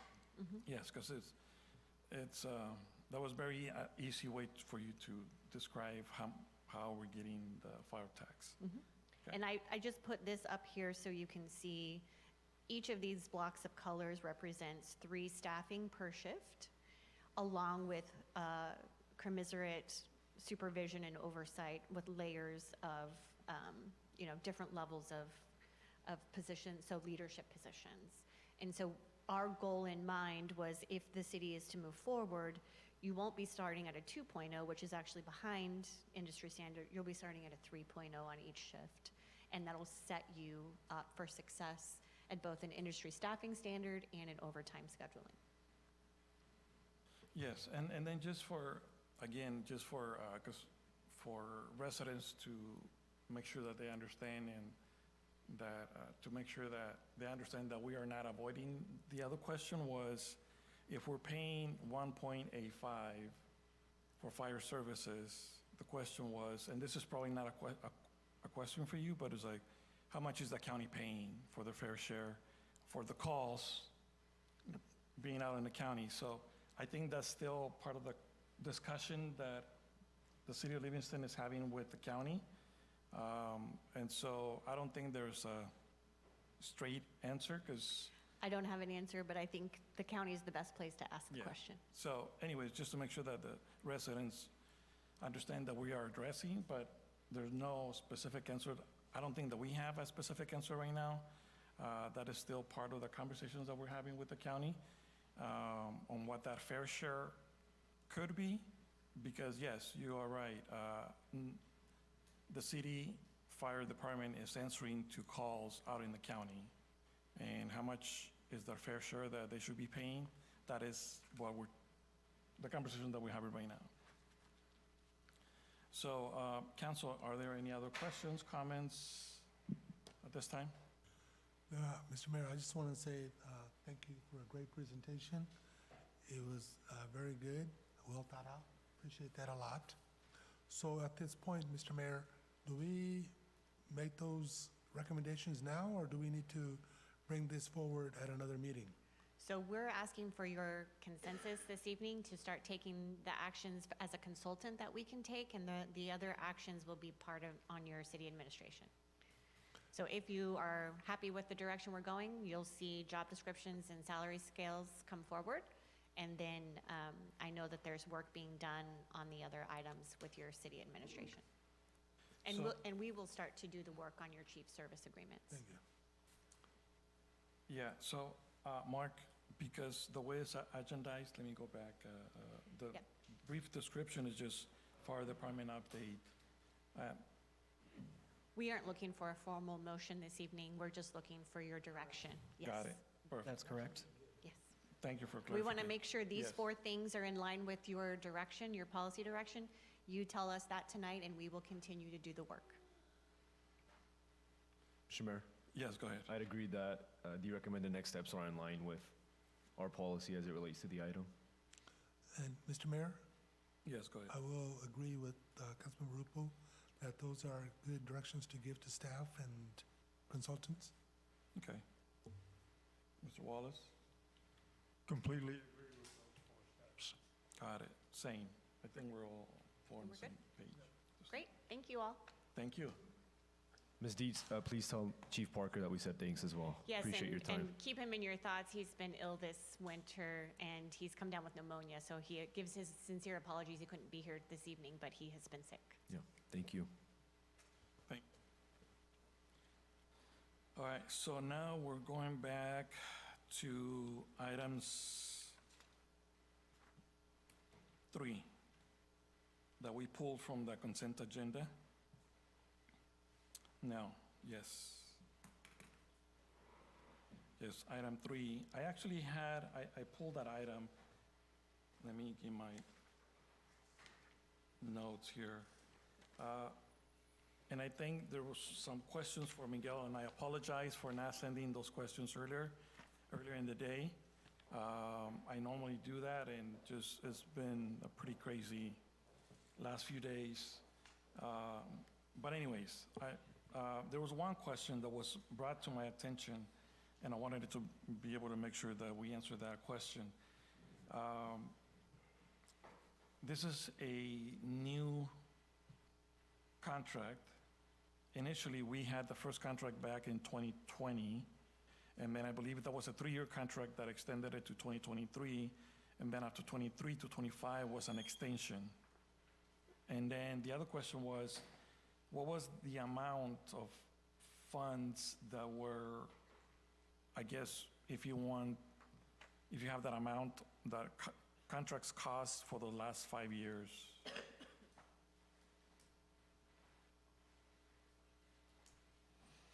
Good evening, once again, Miguel Galvez, Contract City Planner.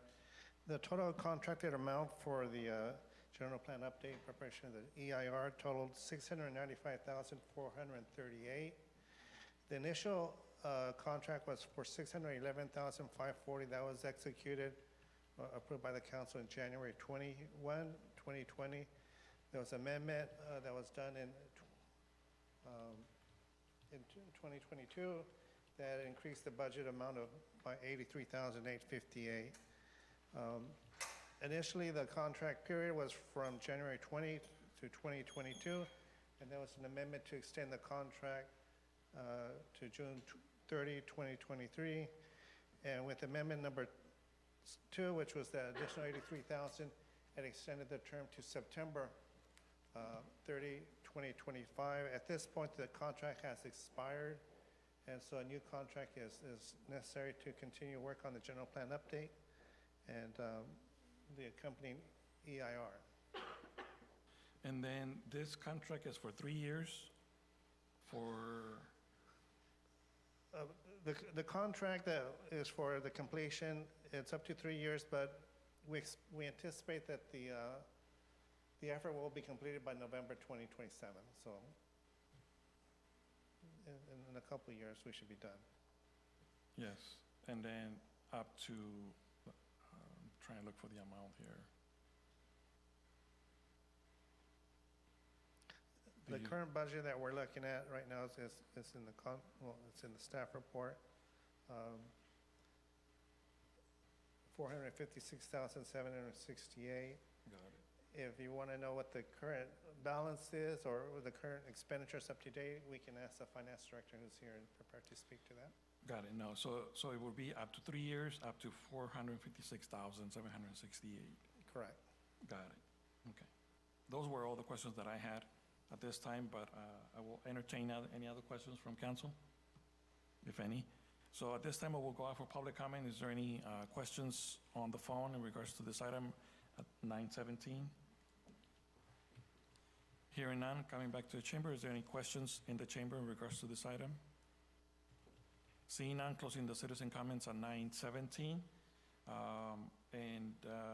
Is there any other questions, motions from council? Since I pulled it out, I will make a motion. If there's no other questions, I will make a motion to approve. I'll second it. So we have a motion on the floor by Mayor Moran, second by Councilmember Paul. Roll call, please. Roll call, Councilmember Upal, Yes. Councilmember Wallace, Yes. Mayor Pro Tem Samar, Yes. Mayor Moran. Yes, Motion passes by a vote of 4-0. thank you. And then the next item was item number 5, resolution of the City Council of the City of Livingston authorizing the destruction of certain records approved by city's records retention schedule. Mr. Upal? Thank you, Mr. Mayor. Council, there are some items in this record retention item that I would request that the city keep pending council consideration.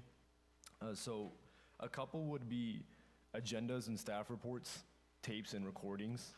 I think that's good history to have just within the city as a whole, whether that's past agendas, past recordings, et cetera. I know right now those are not designated to be kept permanently, so I wanted to ask council's consideration on keeping our agendas, our staff reports, and any tapes and recordings that we have within the city's records moving forward.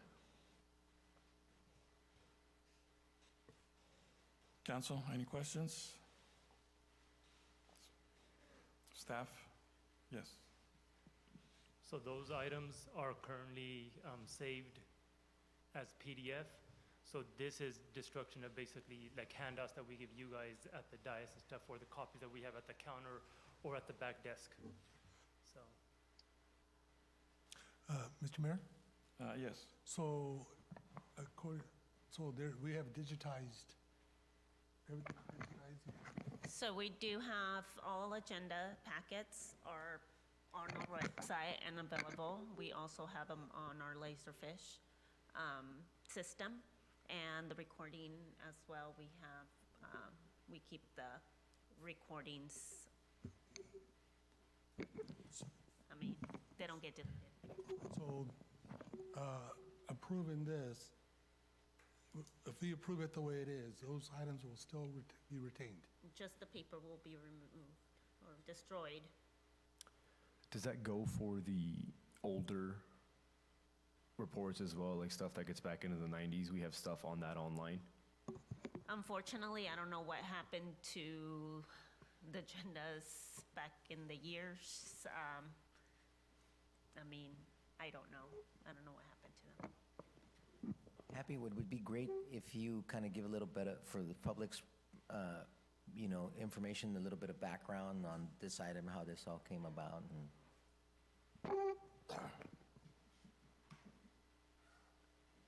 So I brought this item to council, his previous management and also previous legal back in January 24.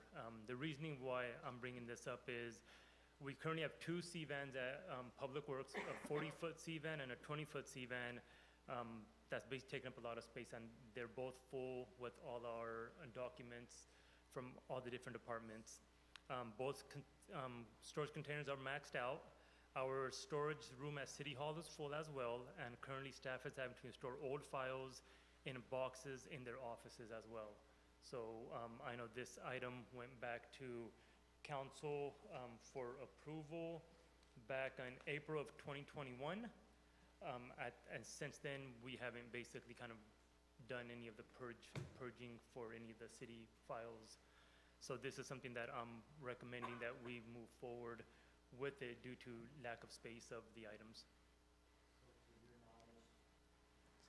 So to your knowledge, has the city have destroyed any documents, shredded any documents, but based on the information that's being requested now? Well, how far back do we go in terms of documents and those C trains and the storage in the back? So we're going back from 1999 to 2015 is what I'm recommending. We have not had a big purge item with any of our shredded companies. Shredded does come on a monthly basis to our different departments, and we have little bins that are sitting in our departments. We have one or two at City Hall. PD has, I think, a few. I'm not sure if the Public Works have any? So we have a few that they come out on a monthly basis to kind of purge those small little boxes that we have, but we have not done a big purge But what kind of documents are shredded? on a monthly basis. Yes. So on a monthly basis, it's stuff that on a day-to-day basis that City Hall has that we print out that we don't need. It could be any reports that we run in our Springbrook system, just stuff that's not.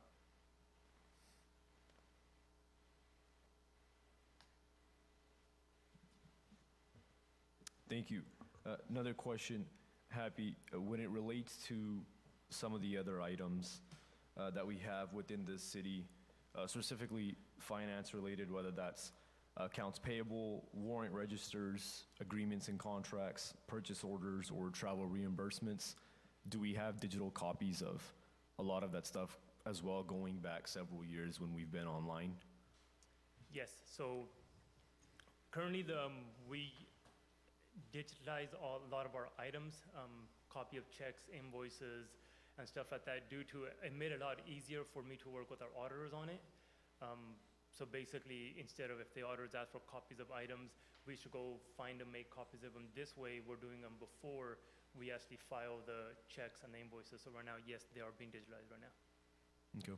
I'm not sure how far we go back on it. I can check on that for you, but I know currently we are doing that. Do you have any guesstimate of how far we may go back? We'll probably say 3, 4 years. Okay. Thank you. All right, council, are there any additional questions?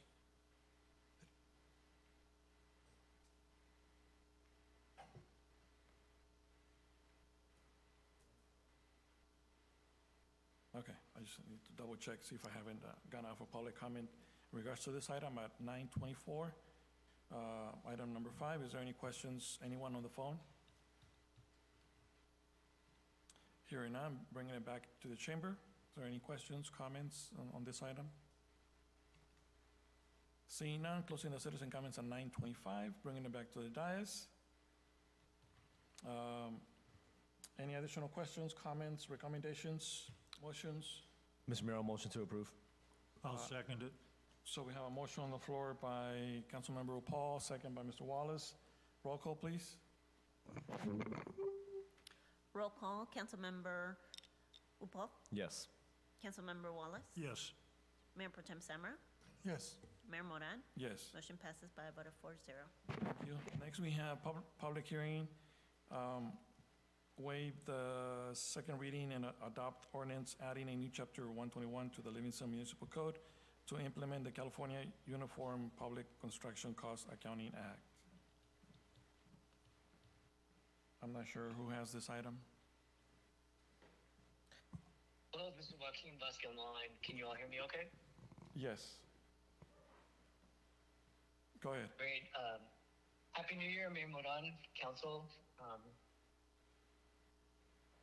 Let's see, so we have a third public hearing for this ordinance.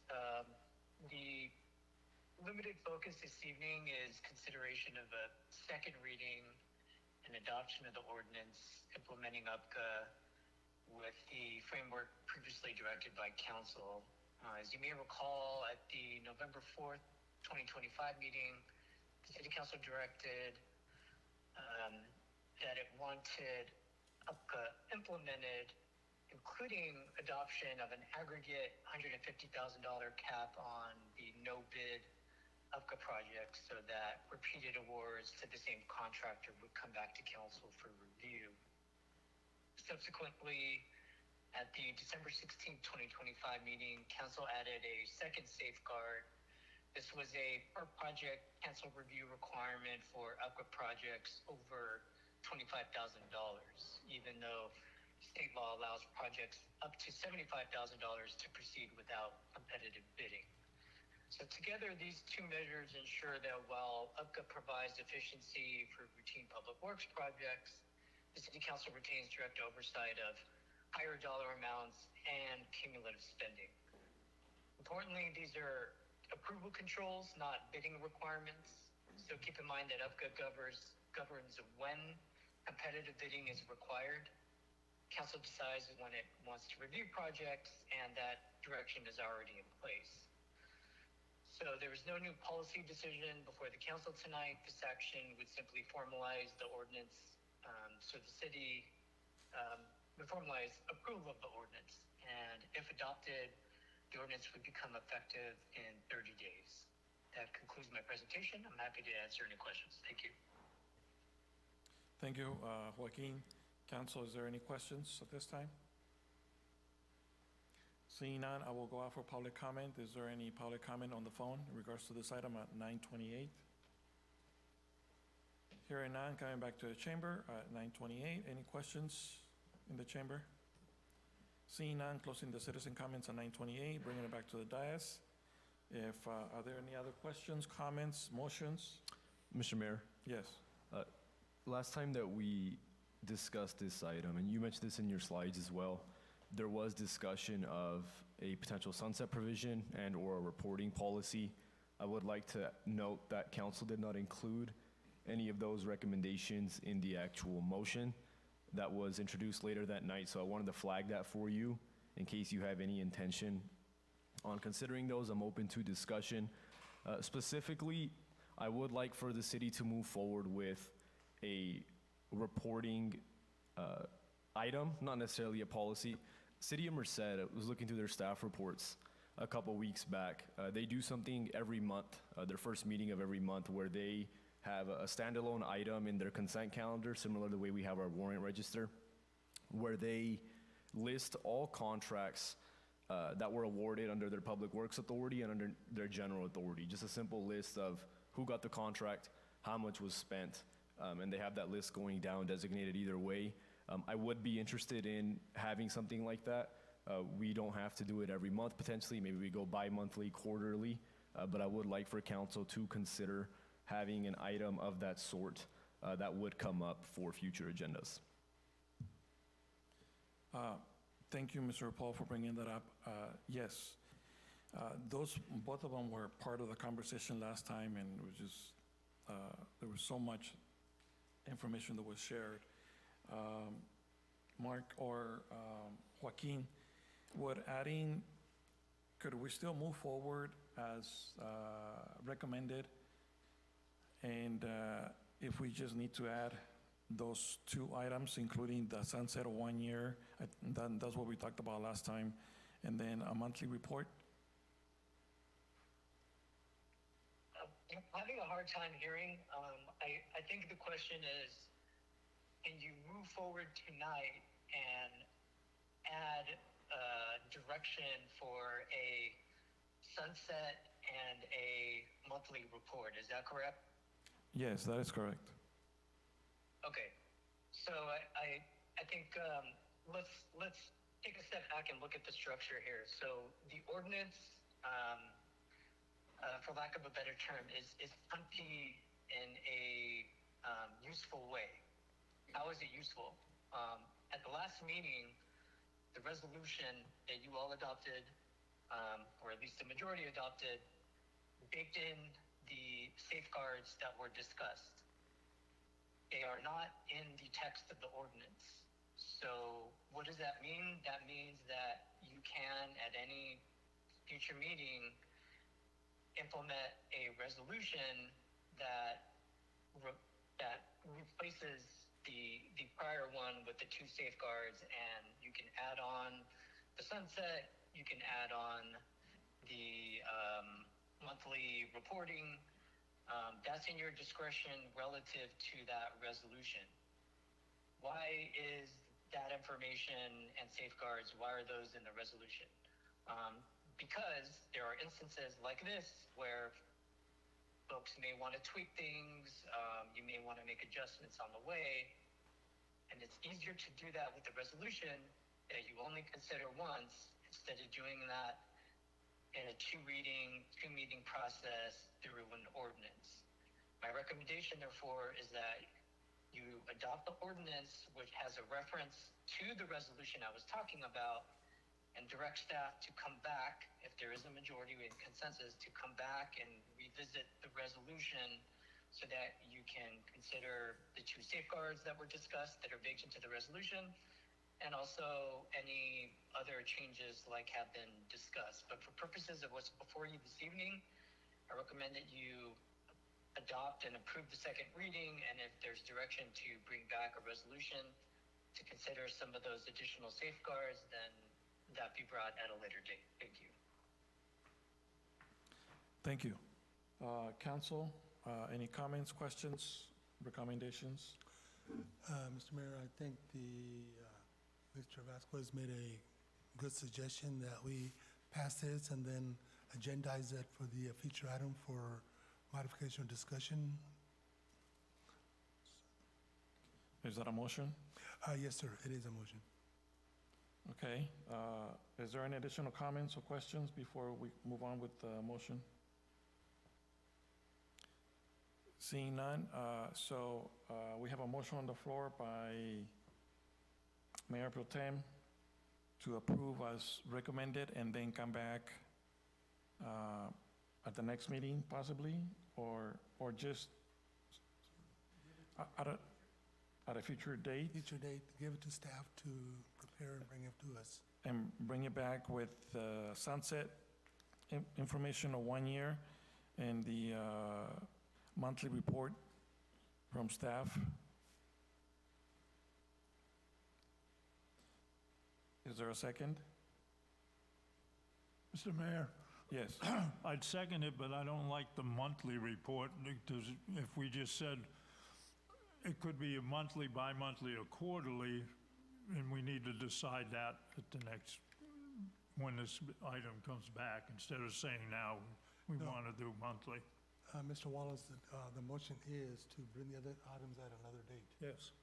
So leave this the way it is. and bring it, That's- okay. Like it just the way it is, and then we'll come back where you said monthly again. I'm just a little concerned on the monthly, that's all. But yes, I'll second your motion as you stated it. Joaquin, would that be okay to bring it back at a future date? And it won't, if we wait until then to decide what the council wants to do with the report, whether it's monthly, bi-monthly, or quarterly,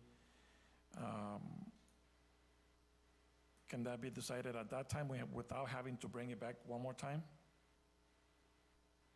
So to be clear, I would say that a lot of what the council has focused on, the vehicle for that is the resolution that was adopted at the last meeting on December 16th. So what this ordinance does is that it establishes adoption of UPCA. It checks all the boxes for what would have to be sent if approved to the state to show that the city has opted into UPCA. And it also has a reference in the ordinance before you this evening that says that you can limit certain authority in the ordinance through that resolution, which you adopted on December 16th. And so my recommendation is that if you want to make changes to the safeguards with the aggregate amount or the $25,000 for each project, or you want to add any oversight or reporting, I would recommend that the resolution you adopted on December 16th, that be revisited, and that tonight you approve the second reading and adoption of the ordinance because those items are not within the confines of the ordinance. Okay, sounds good. All right, so we have a motion on the floor by Mayor Pro Tem. Is there a second? Oh, wait, there was a second by Mr. I'll Wallace? second it. Yes. And this motion is just for the ordinance, correct? Okay. Roll call. Councilmember Upal? Yes. Councilmember Wallace? Yes. Mayor Pro Tem Samar? Yes. Mayor Moran? Yes. Motion passes by a vote of 4-0. Thank you. Next item, item number 7, on the public hearing, continue public hearing, introduce and waive the first reading, repealing ordinance number 650 and amending Title 4, Chapter 1 of the Livingston Municipal Code, Building Administration Codes, and adopting by reference the California Code of Regulations, Title 24, 2025, edition of the California Building Standards, and the 2024 edition International Property Code, and to set a public hearing for January 2026 at 7 p.m. to waive the second reading and adopt the ordinance. Is that for you, Miguel? Yes, it is. Good Go ahead. evening, once again, Miguel Galvez, Contract City Planner. This item is carried forward from the November 18th, 2025 Planning Commission meeting, City Council meeting. At that meeting, when this item was brought up, one member of the public asked whether the referenced attachments to the 2025 California Wildland and Urban Interface Code needed to be adopted, if all those attachments were required. The public hearing was continued to allow staff to kind of investigate that. At that point, we recommended yes. City staff did confer with the County Fire Marshal's office, and they indeed have confirmed and recommend that adoption of the 2025 California Wildland Urban Interface Code, including all attachments, is appropriate. So at this point, staff continues to recommend the 3 action items: find that the item is exempt from CEQA, repeal the existing ordinance, adopt the new building codes, and set the public hearing for January 2026. At this time, I'm happy to respond to questions. Council, any questions at this time? Seeing none, I will go out for public comment at this time at 9:39 on this item. Anyone on the phone? Anyone in the chamber? Closing the citizen comments at 9:39, bringing it back to the dais. Is there a motion? Mr. Mayor, I'll motion to approve. Motion to approve by Councilmember Paul. Is there a second? I'll second it. Second by Mr. Wallace. Roll call, please. Roll call. Councilmember Upal? Yes. Councilmember Wallace? Yes. Mayor Pro Tem Samar? Yes. Mayor Moran? Yes. Motion passes by a vote of 4-0. Thank you. And next, we have discussion and potential action items. Item number 10, consideration of resolutions making appointments to fill the vacancies on the Livingston Planning Commission. I think this is for Miguel again. Welcome back. Yes, as the council and members of the public may know, the City of Livingston has a planning commission which is composed of 5 regular members and 2 alternate members. Presently, there's a vacancy at the regular member position. As of December 31st, 2 other terms, one for a regular planning commissioner and one for an alternate planning commissioner, have expired. So presently, there are 3 vacancies. At this time, staff is requesting that the city council consider making appointments to fill those vacancies. We do have, Miguel, can you hold on yes. 1 second? I'm sorry.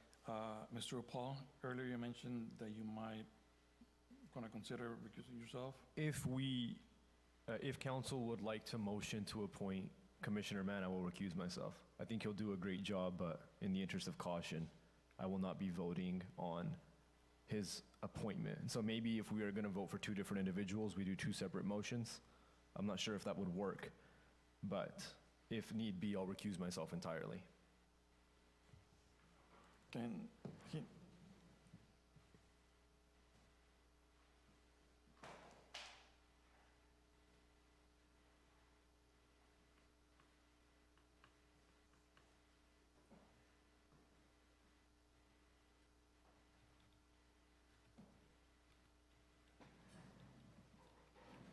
So, on recommendation by legal, it would be best if you went to, if you're considering to potentially recuse yourself, you need to recuse yourself for the entire item.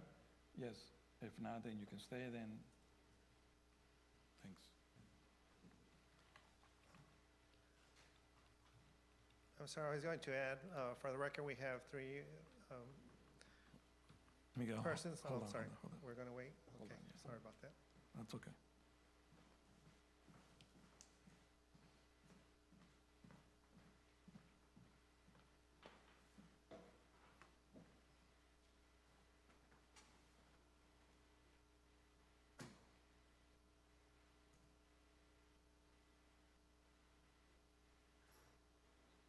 Go ahead, thank you. Yes, I was going to say, for the record, we have three members that have expressed interest for being considered for appointment to the Planning Commission. One is Jose Flores, who is serving as a regular Planning Commissioner. One is Mohinder Kanda, who was serving as a Planning Commission alternate member. And we have a request also from alternate Planning Commission, J.T. Mann. City staff has solicited applications online. People have been invited to apply for the position. As far as I know, I haven't checked with Monica today, but there have been no applications for consideration to be appointed to the Planning Commission. So at this point, it's at this council's discretion how they would like to fill these three vacancies: 2 regular Planning Commission members and 1 alternate Planning Commission member. Miguel, I have a question. So normally in the past, what I've seen and what I heard and the experience has been that depending on their seniority or when they were appointed, that would be the recommendation. In this case, I believe, so Mr. Flores, he is currently a regular commissioner, and I believe Mr. Kanda and Mr. Mann, they're both alternate. Correct. Mr. Kanda his term expired December 31st, 2025, which was with 4 years of service or 2 years? It was 2 years. 2 years, right? Yes, he was filling an unexpired term. Okay, got it. And then, so you have 3 recommendations? Got it, perfect, thank you. Council, are there any questions at this time before I go off for public comment? Mr. Wallace, you have a question, comment? Yeah, go ahead, Mr. Mayor, and do the public comments, but I'll get mine in first. I fought tooth and nail not to have a second alternate on the planning commission. The whole time I was the chair, vice chair, and just on it. Is your mic on, Mr. Wallace? Is your mic on? I thought it was. Sorry. The whole time I was the chair, we never had a meeting that we did not have a quorum. It had happened prior to my being on there, but we never had it. I fought the city council on it, prior city councils. Why did we need a second alternate? My recommendation is we appoint the one commissioner back, appoint the second commissioner, and just do away with the second alternate. Because we had to change our handbook, Miguel, remember, to put in who had one votes on odd months, 1 votes on even months. That was the only way we could solve that problem after the prior city council did that. And that's still in the handbook and has not been changed, to my knowledge. So that would be my recommendation, to appoint the 2 and delete the second one if there's no application, as long as, you've never had a meeting, you didn't have a quorum, have you? In the last 2 years? Fortunately, no. That's because some of the alternates were able to step up and vote us during those absences. And do they still call in to say that they're coming, like I always used to push them to? Please advise Martha or you that you will or will not be there ahead of time? For the most part, most of the commissioners do. Good. We reach out to them and remind them sometimes if something comes up late and they're not able to attend, but it happens rarely. Okay, thank you. That was my only concern, Mr. Mayor. Thank you. So I think you make a good point, but I think it's also good that we have two alternates because, as we have seen before in the past, not necessarily with commissioners, not necessarily with planning commissioners, but with other commissions, sometimes it's very hard to get people on the books per se. So if we already have two, I would suggest to just leave them on. Once, if we get to a point to where we only have one left, then we can reconsider that. Because it's, I think I have attended most of the planning commission meetings, and there's been times where one of the regular commissioners are not present and they are able to jump in. And I think most of the time, both of them have been present, which is a good thing. So if we already have them on the, like per se, on the books, I would recommend to leave them. But, that is part of the conversation that we can have. At this time, 9:47, I will go out for public comment. Is there anyone on the phone with comments in regards to this item or questions? Hearing none, bringing it back to the chamber. At 9:48, is there any citizen comments in the chamber in regards to this item? You can step forward to the lectern, and you'll have 3 minutes. If you can state your name for the record, please. My name is Natalia Herrera, and I do agree with Mr. Wallace. I mean, why now change? If there's already two people in there and nothing has changed, as he said, you might as well just leave those two people in there. And that's it. Thank you. Thank you. Is there any additional citizen comments in the chamber in regards to this item? 9:48, closing the citizen comments. 9:48, so bringing it back to the dais. Mr. Mayor? Yes. I think every person mentioned here has done a great job. I make the motion that we reappoint Jose Flores as a regular planning commissioner, J.T. Mon as a regular planning commissioner, and reappoint Mr. Kanda as an alternate. Can I make a recommendation to the council? How about if we take them separately? I think it will, just in case that, if we do one at a time, because if we don't agree completely on all the three on your motion, then it's going to die. Then, Mr. Mayor, I make the motion we reappoint Jose Flores as a regular planning commissioner. Okay, For what term? for the regular term. Yeah, for the regular For term. the regular, from Yeah. January 1st through December 31st, Yes. 2029. 2029.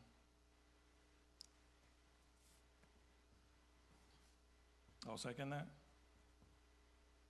So we have a motion on the floor to appoint or reappoint Mr. Jose Flores to the regular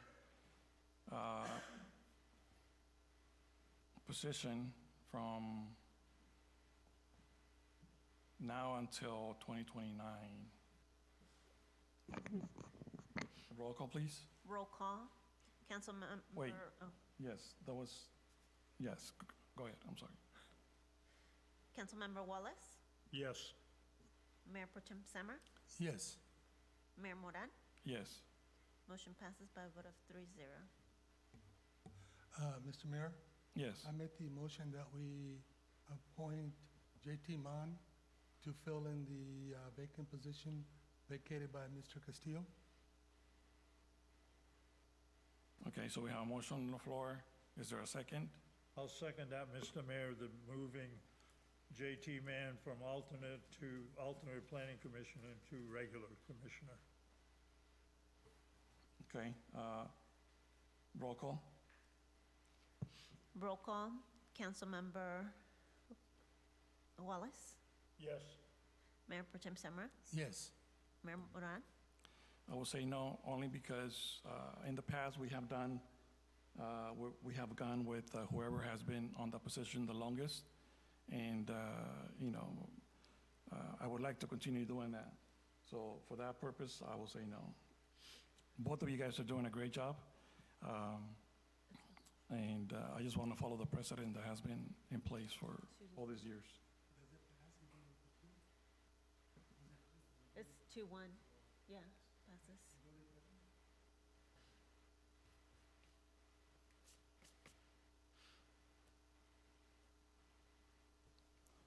And then, so we have, so that was, in your previous motion, that was for Mr. Mann, and then the alternate?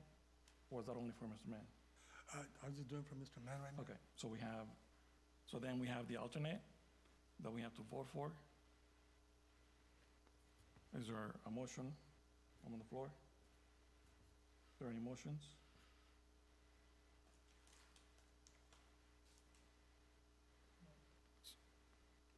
You got me confused, Mr. Mayor. Can you- So we did, because we separated all three positions.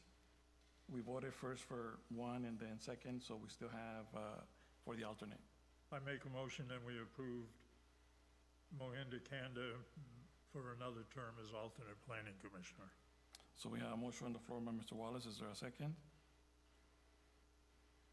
I'll second. Roll call, please. Roll call, Councilmember Wallace? Yes. Mayor Pro Tem Semmer? Yes. Mayor Moran? Yes.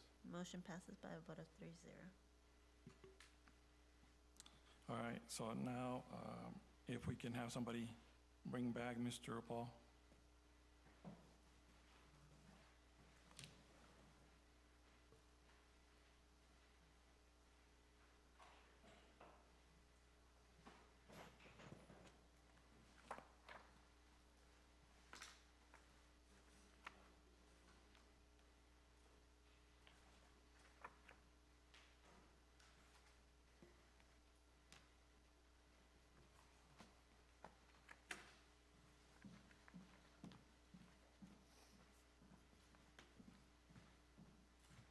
Okay, so now we have item number 12, discussion and direction regarding term limits for city council.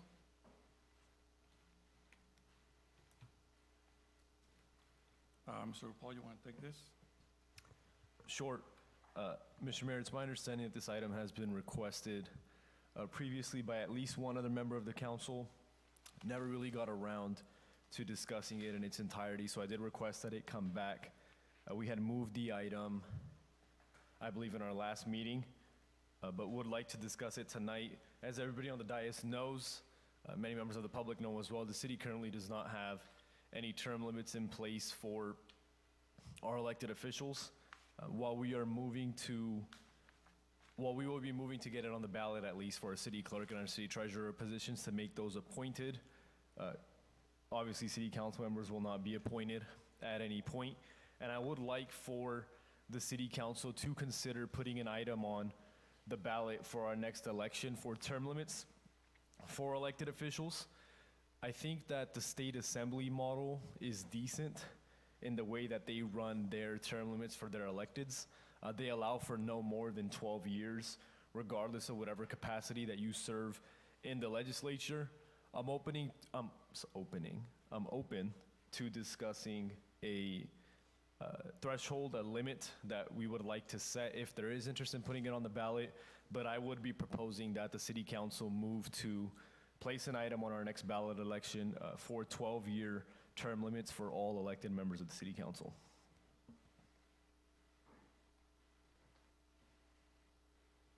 Council, any questions, comments? So personally, we had this conversation out in the community and here on the dais, and I am of the belief that we should have term limits. I do not completely, I'm sure about the amount, whether it's 8 years or 12 years. City of Fresno has 8 years term limits. City of Merced, I believe, is, I could be wrong, it has 8 years. Most cities have 8 years. Could it be anything we want? Yes. Could it be 4 years, 10 years? And then the other question that has come up is like, well, how can you address, let's just say, for example, if it's 10 years, how can you address when the mayor term is 2 years? So and some cities have term limits for city council only, so we need to be specific on whether it's only for city council members, and if it's gonna be any different for anybody in the mayor's position, or does it start all over again? If somebody becomes a council member, then a mayor, and then council member, and so on. I think that it could be a way more clean if it was total years of service, whether it's as a mayor or as a council. And I think I'm leaning more towards eight years. Yes, the assembly has 12 years, or, and I'm just thinking that in 8 years, anybody that is in council, 8 years should be more than enough time to accomplish the things that they want to accomplish. If they're not going to get it done in 8 years, they're not going to get it done in 12 years, regardless. Anybody that gets elected should have some kind of goal. This is what I want to accomplish. This is what I'm running for. And knowing that you have 8 years to accomplish your goals or where you want to see the city, it should be more than enough. But I'm willing to have that conversation with the rest of the council. And yes, there's pros and cons. There's some items listed on the agenda. What are some of the arguments in favor of city council term limits? The arguments in favor are limits the potential alleged abuses of power by elected officials who stay in office too long, encourages new people to get involved in local government, which can create citizen legislative body rather than full-time politicians, broadens the base of potential candidates, and increases responsiveness to the public, further interests of voters versus ensuring long-term political survival, encourages fresh ideas, provides voters with more choices, increases voter turnout. It's true. Ensures better balance of power among different interest groups. Instead of the same group over and over having all the power, encourages broader representation, reduces the cost of campaigns.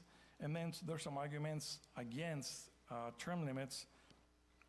One of them, and I think the main one, is the loss of experience, because someone that's been in council for a longer period of time has a lot of experience, but they can still provide that experience off the dais if they still want to participate as a community member.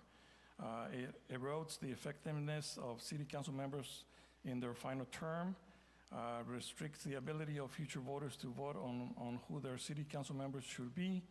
Term limits are generally applied toward full-time politicians who serve in larger jurisdictions. Elected officials who have experience in their positions provide more value to the community because of their knowledge, context, institutional, historical memory, and focus on long-term outcomes, prevents high, effective, and responsive city council members from continuing their work for the community. Elected officials should be voted out of office when the public believes they are no longer effective in their current position, and enhances the power of staff, union, lobbyists, consultants, and special interest groups, makes city council members more political, partisan, and adversarial, loss of representation on national, state, and regional bodies, loss of effectiveness in obtaining national grants, state grants, increasing cost of local campaigns. So, to both, there's pros and cons. And even for a city the size of Livingston, there could be an argument, well, there's sometimes not enough people running for office. But in the last 5-6 years, I seen people running for office. It's like even 3 times the number that is needed for the vacancies. I seen at one time, I think just back in 2020, there were 10 people running for city council. In 2022 and so on, 2024. So I think that the city is changing, and there's more people willing to put their name in the hat, and really having the opportunity to bring in new, fresh ideas. Because if you have not done your work, or if you have not accomplished your goals in the time that you've been on any elected office, you're not going to get it done next year, though the next 2 years or the next 4 years. Might as well provide that opportunity to somebody else. So with that said, is there any other comments on the dais before I go off for public comment? Is there any questions, comments on the phone at 10:02? In the chamber, please step forward. State your name for the record again.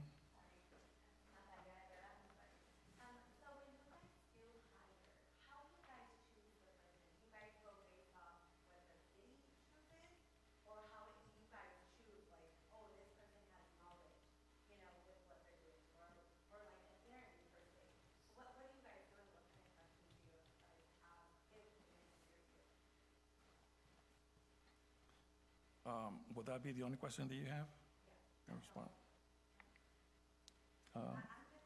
Yes. Okay. Leo, you want to answer that question? I mean, I can answer it, but I think you're probably... Thank you, Madam Speaker. So as a point of clarification, typically public comment does not involve a back and forth with the speaker and the members of the city council. With that said, the mayor has asked me to respond to your inquiry.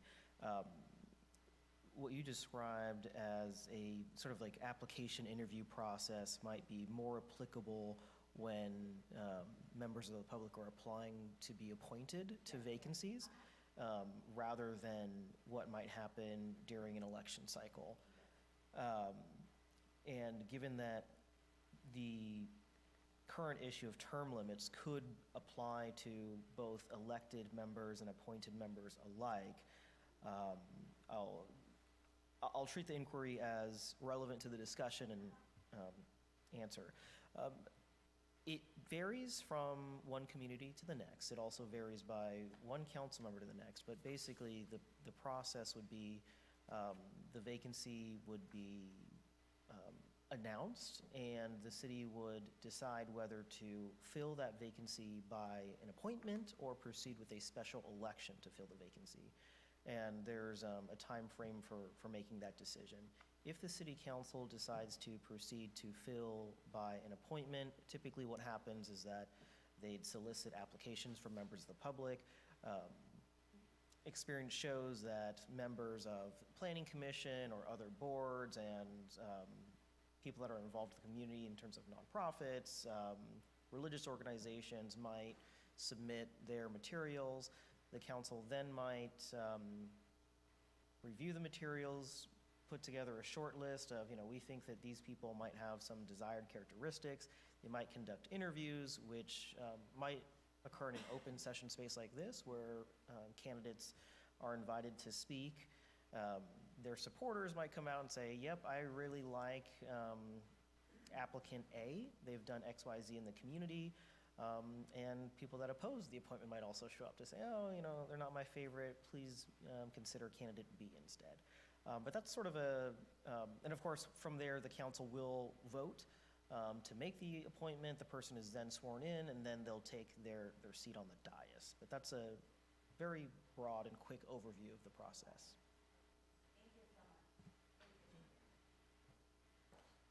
Thank you. Is there any additional comments or questions in the chamber? Yes, you can step forward and state your name for the record, please.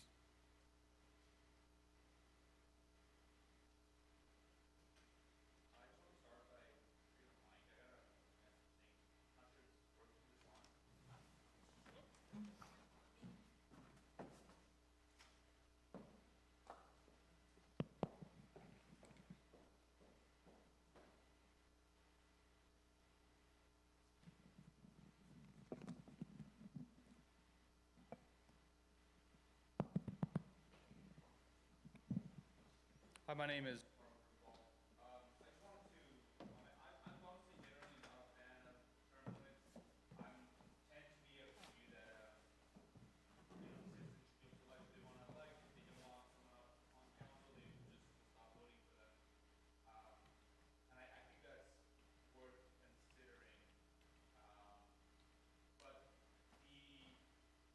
potential for abuses of power or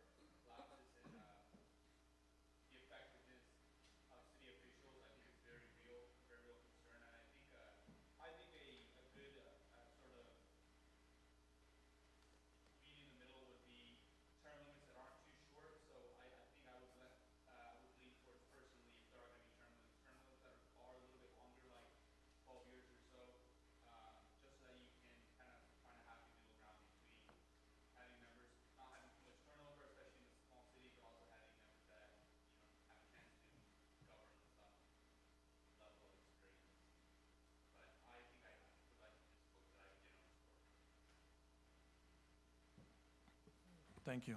Is there any additional citizen comments in the chamber at this time in regards to this item? Seeing none, closing the citizen comments at 10:07, bringing it back to the dais.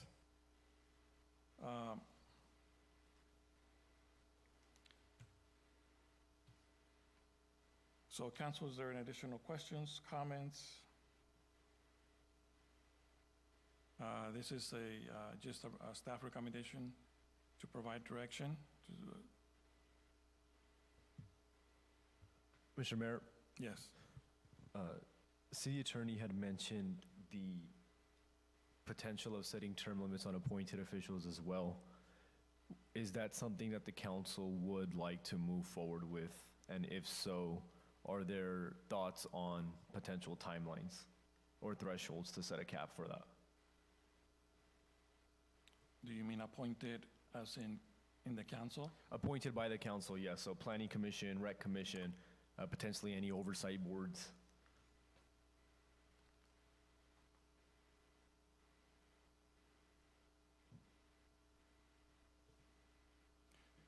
I'm not too sure about that right now, because, just thinking of how difficult it has been, not sometimes to recruit commissioners, but maybe that could be something that we could probably discuss separately.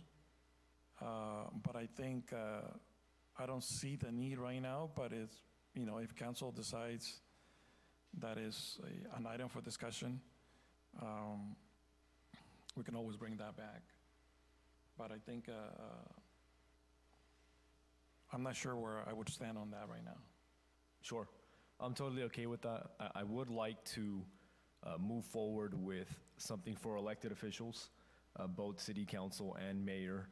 And I agree that it should be a collective limit, whether you serve as a council member, whether you serve as a mayor, that falls within the same threshold for whatever cap we'd set. Mr. Mayor, I think we're both in line. As it relates to that thinking, there is some disagreement on the cap itself. Any motion, though, would need at least 3 of us to support it, so I would like to hear from our other 2 council members to see what they think as it relates to this item. Quick question, and Mayor, somebody, maybe Mayor Pro Tem, no, was this not on a prior election years back? Because you forget I haven't been that much involved in some of this stuff other than the Planning Commission. And there is no state law right now that prohibits our Congress or senators with a term limit on them. Am I correct?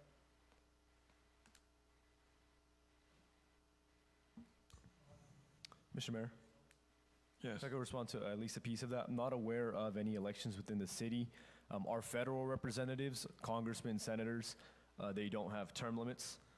Some of them have been there for well over 20 years. As for the state legislature, our state assembly and our state senators, they have a limit of 12 years that they can serve combined in either of those 2 chambers, and it's up to them how they figure out the timing that they're in the assembly or the state senate. Mr. Mayor, if I might add, Government Code Section 36502 addresses term limits on a local level, so I would just supplement Councilmember Paul's comments on what happens, or about term limits on the state level. Thank you. And then one other question, and it was before my time, I believe. Did they not ask the citizens in Livingston if they wanted to separate it by districts? Like I know you mentioned Merced and you mentioned Atwater. However, those are districts on their city council, but not for a whole city. They have separate voting blocks. They've decided on that because they're that much bigger than Livingston. Is that not true? I don't know, but that's because that is not on the agenda in regards to districts. Okay. That needs to be probably a separate item that we can bring back, just to make sure that we're not going out of a... Okay.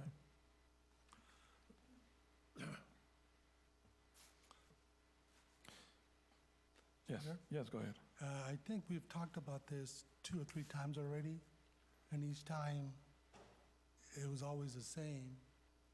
If the folks in the audience don't like either one of us, they have two solutions. Don't vote for you, and if they think you're doing a lousy job, they'll kick our rear ends out of here. So there's a recall, so to put extra things on it, I just think that it's a waste of time, to me. Nothing has changed my mind since we talked about it multiple times before. Thank you.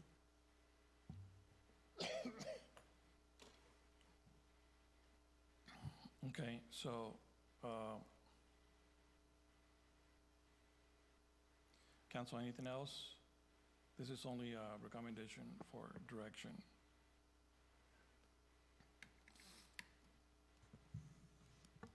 And I think you're right, Mr. Samra. If ideally, on a perfect world, I think that the voters actually are the ones that would vote in someone or not vote them in again. But I think sometimes it's beyond that. For the time that I've been attending council meetings, which is roughly about 7, 8 years, and the happenings around the city of Livingston makes the term limits, I think, very special, especially when it comes to voting people in,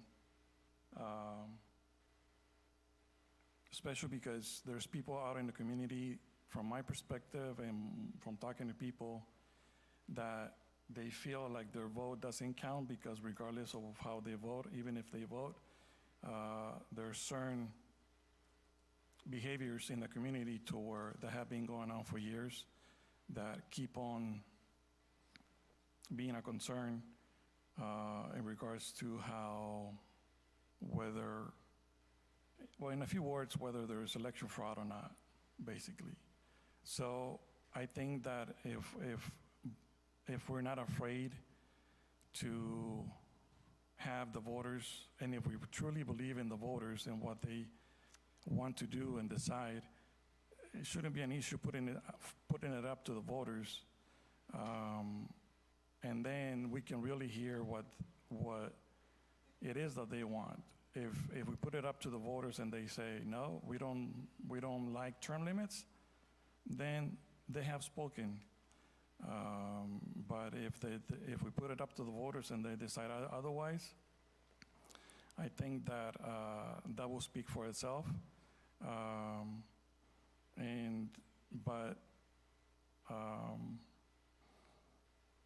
I think it also opens it up to really providing others with the idea that we actually want them to run, that we actually want them to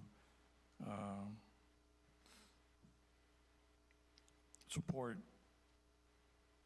anybody that wants to run, and not necessarily that there's always a hearsay that things are happening a certain way because that's how it's been happening for the last whatever amount of years.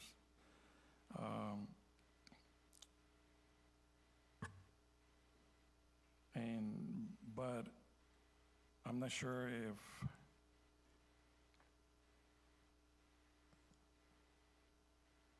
I want to share more at this time. I'll leave it at that. I beg to differ, Mr. Mayor. Our voters do speak on term limits every 2 years. And each time there's an election, they decide if someone should be termed out or voted out. The decision's made. When some years ago, when voters disagreed with the elected officials, they did not wait for the next election. They went out there, started a petition, and recalled them and kicked them out of office. They didn't even wait for the next election, so people do have a voice. And how many people, every one of us, especially me, I've lost an election before. People didn't think that I was doing a good job. Well, I'm out. Well, next election comes up, you could talk to the voter and say, what was I doing wrong? Well, we want to see this or that. Well, you're back, or you're not back. They don't like you, you're done. So people do have a voice. 15,000 people, or whatever the registered number is, around 5,000. They speak loudly every 2 years. Thank you. Thank you. Council, any other comments or questions? Mr. Mayor, I have a question for the Mayor Pro Tem. What harm do you see in putting this on the ballot, if any? The harm I see, if somebody thinks that you're doing a good job, why should they be artificially kicked out? So that's the thing is. And to me, it's a moot point. People don't like you, they're already out. We already have a term limit. So why impose anything artificial? Thank you. So you're not comfortable giving the residents another opportunity to dictate their term limits for their elected members? Mr. Upo, I just stated that people have their voice every 2 years. Every 2 years, some of us are cycled out up for election. People have a voice every 2 years, every 4 years, depending on who you are. If you're the mayor, people vote. People speak very loudly every 2 years. If you're a council member, they speak very loudly every 4 years. So it's already there. I'll take the answer as a no. And I do think it's mighty convenient for you to be in the strongest opposition to this item, given that you're one of the only people in the city who the term limits would actually apply to. Now, it's not nothing that you don't know, but I do think that it should be stated for the record. Mr. Mayor, I take objection to being singled out like that, because we all know that if a term limits were to be come forward and passed, it wouldn't be retroactive, it would be for the future. It would not affect anybody.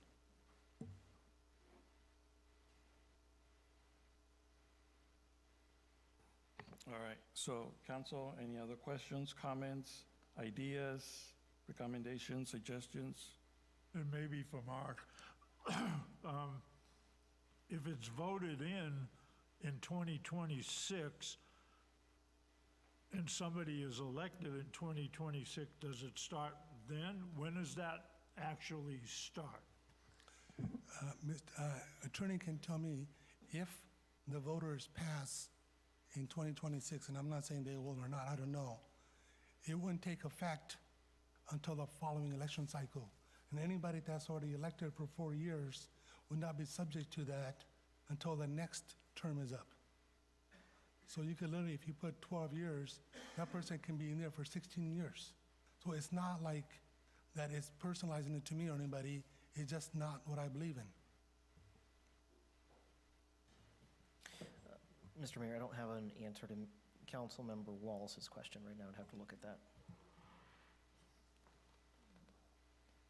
But I think you are correct that I think, but we'll wait for legal to come back with that legal response. But I do believe that it will be effective until the next cycle, which probably is not going to be 2026, but probably 2028, when that would become effective and start counting moving forward.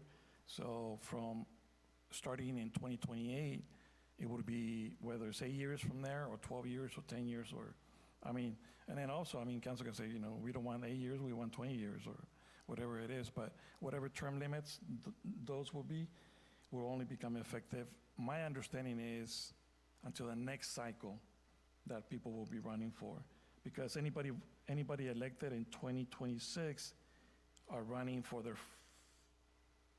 are already elected or will be elected in 2026. And I do believe it will be until 2028 when the count will start. So, for instance, if I already, like I said, I'm not running for re-election, but if I was to stay running for re-election in 2026, I would be in elected office for 6 years. And if I run again and I get elected again, for me, it wouldn't count until my next cycle. So probably, if I was to do it that way, I could probably be in office for, 20 years. But that's what I'm saying. So, it's not necessarily that it's going to affect anyone now, but I think checks and balances, this will be a check and balance to be there in the future. you know, because, I mean, I seen, and I think many of us have seen, and in Congress, it's a big example. I mean, people been in Congress for like, I think, you know, most people are there for 20 years, 28 years. I think there's some that have been there for 35 years. And we've seen the kind of work that they do. I mean, they just take it for granted. They're not really, sometimes they spend more than half of the time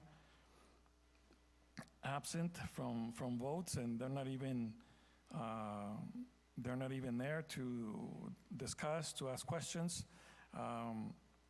They just keep on getting reelected because it is a benefit to be, when someone is in elected office, it's easier because they have the name recognition.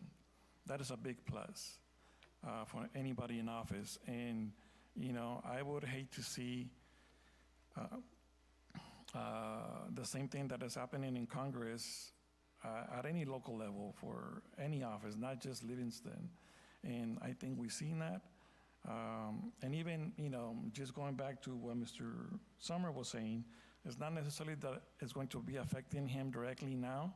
I believe by November 26th, I believe you were elected in 1998, Mr. Summer? Yeah, and voted out more than one time. So, Yeah. So it does make a difference. Yeah, And we've had one-term or beginning council members who tore the city apart, and people have to step up and recall them. So Yeah. Just because somebody's new doesn't make them any better than somebody's there. No, but to the point that I was trying to make, that even if it's 12 years, it's not necessarily going to affect him like he said. You know, because even if it becomes effective in 2028, it's going to be 12 years from there, or 8 years. I mean, you know, whether or not Mr. Summer will still be in office, it's up to him. He'd probably be like, you know, I'm retiring and so on. But so it's not necessarily I'll that. be 80. I'm not about to sit here when I'm 80, you know. Yeah. So to your point, you know, even if it's 12 years, it's not going to start now. It's not going to go. It's not going to be retroactive. So you know, and that. But like I said, I'm in support of having staff considering giving direction to staff to come back at a future date with some recommendations in regards to term limits. Mr. Mayor, Yes. would you be open to providing direction that prepares materials that would need to be approved to put the item on the ballot, but with an arbitrary designation for the time in case a majority of the council decides to put a cap on that we can discuss at a future date? So get the materials ready, and then if we decide to put X number of years on it, we can decide that time at a future discussion. Yeah, well, personally, like I said, I'm not opposed to, I'm really not sure about the term amount, whether it's 8 years, 10 years, or 12 years, or 20 years, I don't know. That could be discussed later. But I do believe that for something to move forward, we need to have majority of council in agreement to provide direction, right? Okay. If there's no other questions or comments from the council, I'll motion that we direct staff to prepare materials to propose term limits on the city's ballot for the November 2026 elections without a designated cap on the number of terms, which can be decided at a future date. So we have a motion on the floor by Councilmember Paul. Is there a second? I'll second that. Roll call, please.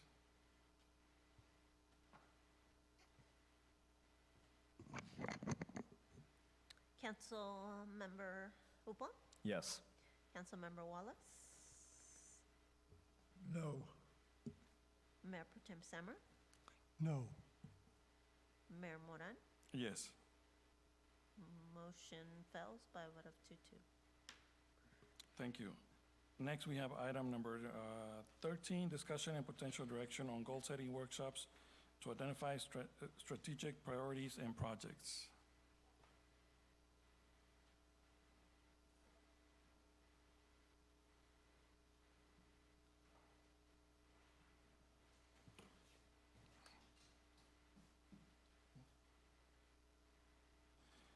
Okay, was this your item, Mr. Paul? Well, the next item, the discussion regarding the workshop for goals and priorities? Yes. Eddie? I did see that staff prepared materials related to the item. I can make a couple comments, and if there's any interest in presenting those, staff are more than welcome to do so. Council, we have discussed on multiple occasions, I believe internally and on the dais, about the importance of setting a strategic plan for the city, formal goals, formal priorities with measurable outcomes that track our progress in accomplishing them. In the absence of a strategic plan, we don't have a legitimate priority set, and we're very scattered in our work. And so the purpose of this item was to make sure that we have time to discuss what strategic priorities may look like. As agendas, we will likely need a formal workshop to really set all of that in with ourselves, city staff, and ideally members of the public. We did have visioning sessions from the community already, led by Paul Pierce, where we got a bunch of input on what we hope the city looks like, what we hope the city feels like, more of a 30,000-foot vision aspect. But at some point, we are going to need to get very pointed and formal strategic goals that we can then turn into measurable outcomes. So the purpose of this is just to make sure that we are on track as it relates to that. Ideally, we have something in place within the next couple of months so that we can directly tie in our budget to those priorities, and now we're paying for exactly what we're setting out to accomplish. And at this point, I'll leave it to the rest of our dais to provide any additional commentary. Mr. Mayor? Yes, go ahead.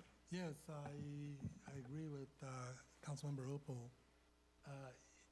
There is a lot of advantages in having the council set priorities. It focuses the staff on what's important, or the council feels is important. And also, it keeps us, the council, focused on, hey, here's what we said. We don't just come up with our little projects here and there. You know, hey, this is what we need to do, and this is what we should be doing. So I think it's good overall. Previously, a couple of times, I did bring this up, but due to council time constraints, it wasn't be able to be brought forward. Councilmember Rupel also would like to add a comment to this, is I think a joint workshop of goals and priorities should also include our planning commission. So we should have them at the dais with us. That way, it gives a single unit, unified voice, and that way the planning commission also knows, hey, here's the priorities we set, so they also move that forward along as well. So yes, I think the sooner the better that we can have a date for the workshop. It is going to be nearly impossible to get everybody on the same date, but as long as we set it already in place and we can have it in place, and then invite the planning commission, and why not invite the recreation commission as well, and then but I'm not sure if there's a time frame that we're thinking about, but probably the sooner the better, because the longer we wait, not necessarily that the more difficult it's going to be for the people who are going to be working on the budget, but at least so they can have a better idea what the recommendations and the goals are for the council, and so they can start preparing and working on their budgets and on their requests and those numbers that they need to provide for the budget. And as I think they've been doing a great job for the last year or so, to where we had the budgets on time, and hopefully this should not be the exception. So the less pressure we put on them, I think the better. And I would also, I'm not sure how Councilmember Rupel or the mayor or Councilmember Wallace wants it, but I would recommend not a part of our regular meeting, but a special thing. That way we can dedicate the amount of time that's needed. You know, because if you try to do it on a council meeting or planning commission, they got other things they need to be, you know, taken care of. So a standalone workshop. Does council have any ideas on a date? Hopefully it's not beyond next month? I would say today's the 6th. If we can reach out to the planning commissioners and everybody, and also to, recreation, everybody that needs to be, to see their later part of January or first week of February. I think that would be the best. That gives everybody a chance to prepare for it. What I would suggest is for council to set a date and then invite planning and recreation, because if we try to coordinate 30 different people's schedule, it's not going to happen. So if we have council set a date, send out the invite, and then, whether they are free to attend or they need to move stuff around, then they have the leadway. But we've done this in the past, and it's been very hectic. And it will be a little bit more difficult to accommodate everybody, So I don't know what staff. My suggestion in terms of when we can get more people is probably on the Thursday, either do a Wednesday, Thursday, stay away from Fridays and Mondays and Tuesdays. So if you guys are looking at, and giving them about a 1 month time frame, we can do either the 5th or the 12th of February. I think that we can even do the last week in January, but, a little more time to make sure that they can free up their schedule. I would say January 29th if it fits with our council. It's a Thursday. I'm okay with the 29th. I'd ask that we start with that as well and then move forward as needed. Perfect. What was that again? I'm sorry, that was very low. I'd ask that we start with that as well, January 29th, and then push ahead as needed. Perfect.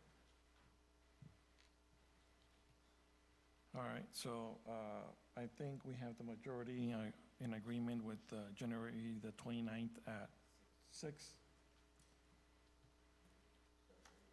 Yeah. I'm not sure what you guys think. Should we start earlier, like 5, 5:30, 6, or just leave it at 6?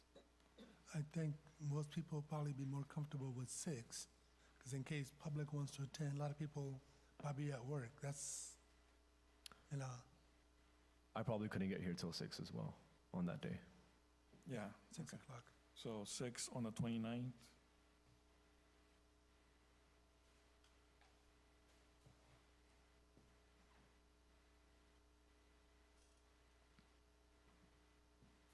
And then invite recreation and planning, Yes. and then the fire department, and then PD, and everybody else. Yeah, whoever wants to attend, it can be public anyway, so. Yeah, just being. So if that date doesn't work for like the majority of the planning, or majority of the recreation, do you still want to have the meeting? Yes. Yes. Still have the meeting? All right. So at this time, I will go out for public comment in regards to this item. Is there any public comment on the phone? 10:36. Any public comment in the chamber? Closing the public comment at 10:36, bringing it back to the dais. Is there any further discussion? Seeing none, so meeting, the workshop, the goal-setting workshop to identify strategic priorities and projects will be Thursday, January 29th at 6 p.m. here in the council chambers. Next, we have item number 14, discussion and potential direction on state and federal legislative priorities for the city of Livingston. I believe this is also Mr. Paul. Yeah, thank you, Mr. Mayor. So this is a continuation of the exact same item that we had on our last meeting agenda. That night, I had presented potential legislative priorities for the council to consider for a state and federal legislative platform. During that meeting, we had residents request that we delay creating any specific priorities until we get more public input and potentially inform the item at our next meeting. One thing that we had mentioned is it may be wise to hold off on setting priorities for a legislative platform until we have strategic priorities in place within our strategic plan. And at this point, I'll leave direction up to council on this. Something to keep in mind, the state budget process has already started. And as we know, some of that stuff starts in October, November, December, when the reps are home from their vacations and we're filling in. And so the longer we wait on adopting a legislative platform, the longer we wait on formalizing our priorities for that advocacy, which is already taking place. If council would like, I can move forward with the 3 priorities that I presented during the last meeting, potentially others for your consideration. If you guys would like to wait until our strategic planning workshop, that'll work as well. But I don't think I should just be moving forward on my own until I get direction from the majority of the council. Yeah. Mr. Mayor, I think, thank you again, Councilman Rupel, that until we got our strategic policies in order, that you're right. It serves no purpose doing this if everybody's free to do as they wish as far as getting information, that we delay this, wait for our meeting on January 27th, and then make a decision from there. Council, anything else? I'm in agreement that we should wait and get a better idea just to make sure that, I'm pretty sure the priorities that we talked about last time are good top priorities, but we should wait and then just go from there and then just bring it back the following meeting or so, and then just finalize it. So at this time, I will go out for public comment in regards to this item at 10:39. Is there any comments on the phone? Any comments in the chamber? Bringing it back to the dais at 10:39. Any additional discussion? Questions? If not, so we need a motion to continue this item to possibly to a future date. Can it be an undeclared date at this point? I like to motion to continue this item to an undeclared date that follows our strategic planning workshop. Motion on the floor by Councilmember Paul. Is there a second? I'll second that. Thank you, Mr. Wallace. Second. Roll call, please. Roll call, Councilmember Paul, Yes. Councilmember Wallace, Yes. Mayor Pro Tem Semra, Yes. Mayor Moran. Yes. Motion passes by a vote of 4-0. So next we have announcements and reports. Mr. Wallace. Thank you, Mr. Mayor. On one of my last trips to get some nice sunshine, I picked up a couple items I want to donate. If I can get Sarge, can you come up and recognize the chief? And Mike, can you come up for the planning commission and for your fire department role? Because I've known you there for a long time, Okay. both of you. Oh, I see someone's currying favors here now. Huh? I see someone's currying favors. No big favors. And you can do, there's not gonna hit any tax or anything because it's a gift, and I know the dollar limit, so it's not there. So I picked these up. I can't find the hats, they got lost in my, they use these, they sell them down there, and they use them as a volunteer to make money for their departments. So, one for fire, you can use it at your next spring waffle buffet, as I call it. One for the police, and I don't know where the fire department badge is, I'm still looking. And the same thing for you guys, just use it, whatever you want, give it to an officer in a month, it's just an Excel. So it's your decision, between you and the chief. Yeah, you go, you guys Yeah. figure it out. Thank you very much.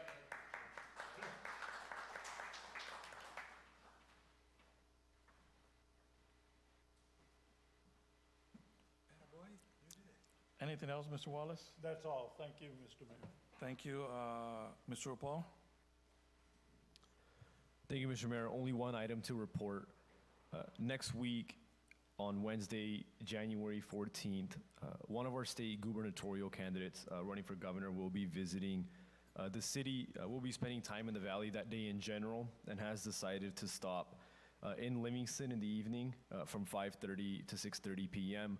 They'd like to gather right outside here at Courtyard Plaza, right next to the Brink across City Hall, and would like to invite the council as well as the entire public to that event if they're interested. I don't know if we've ever had a candidate for governor visit. It's not often that we get to ask questions to our state reps, kind of bring them down to the world that we live in here in the valley. And so I would encourage all of you all to go out and engage, ask pointed questions, and decide if that's the best person to lead our state. Mr. Samra? Thank you, Mr. Mayor. For me, I just want to let you know that I'm working very hard to free up some time for our meeting on the 12th, Jose. I'm about 98% sure I'll be able to attend, but I just want to let you know that the council that I will be attending most likely. Thank you. And I have nothing to report at this time. Council, direction on future agenda items? Anyone? Mr. Mayor, Yes. one item for our next meeting, potential discussion on direction for planning for this year's 4th of July festival. I know Jackie, last year when we had discussed this, probably in April or May, she recommended that we bring the item in the fall to begin planning. We did not, and I'll take as much responsibility as anybody else on the dais for not requesting that that item come back. And just given that there was a lot of feedback related to the festival and folks are looking to see this year, I think it's important that we have that conversation sooner than later, have an honest discussion about what's feasible and what's not, and take it from there. Anyone else? Seeing none, so meeting is adjourned. Regular council meeting is adjourned at 10:44, but I will, we do have one more item in closed session. I would like to ask council to bring that item back at our next meeting, if you're okay with it.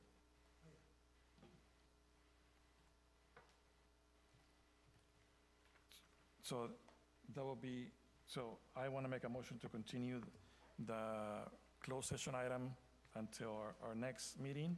Is there a second? I will second it. Roll call, please.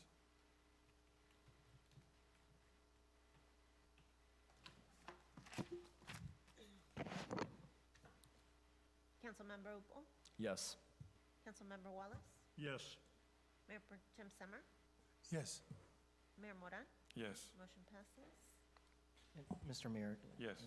And Madam Clerk, just for the record, the closed session item that was continued is item number 8, one of the unnamed matters. And just to supplement my report out earlier, there was only one reportable action related to item number 7. There is nothing further that would require a report. Thank you. Thank you. And with that, meeting is adjourned at 10:45. Good night, everyone.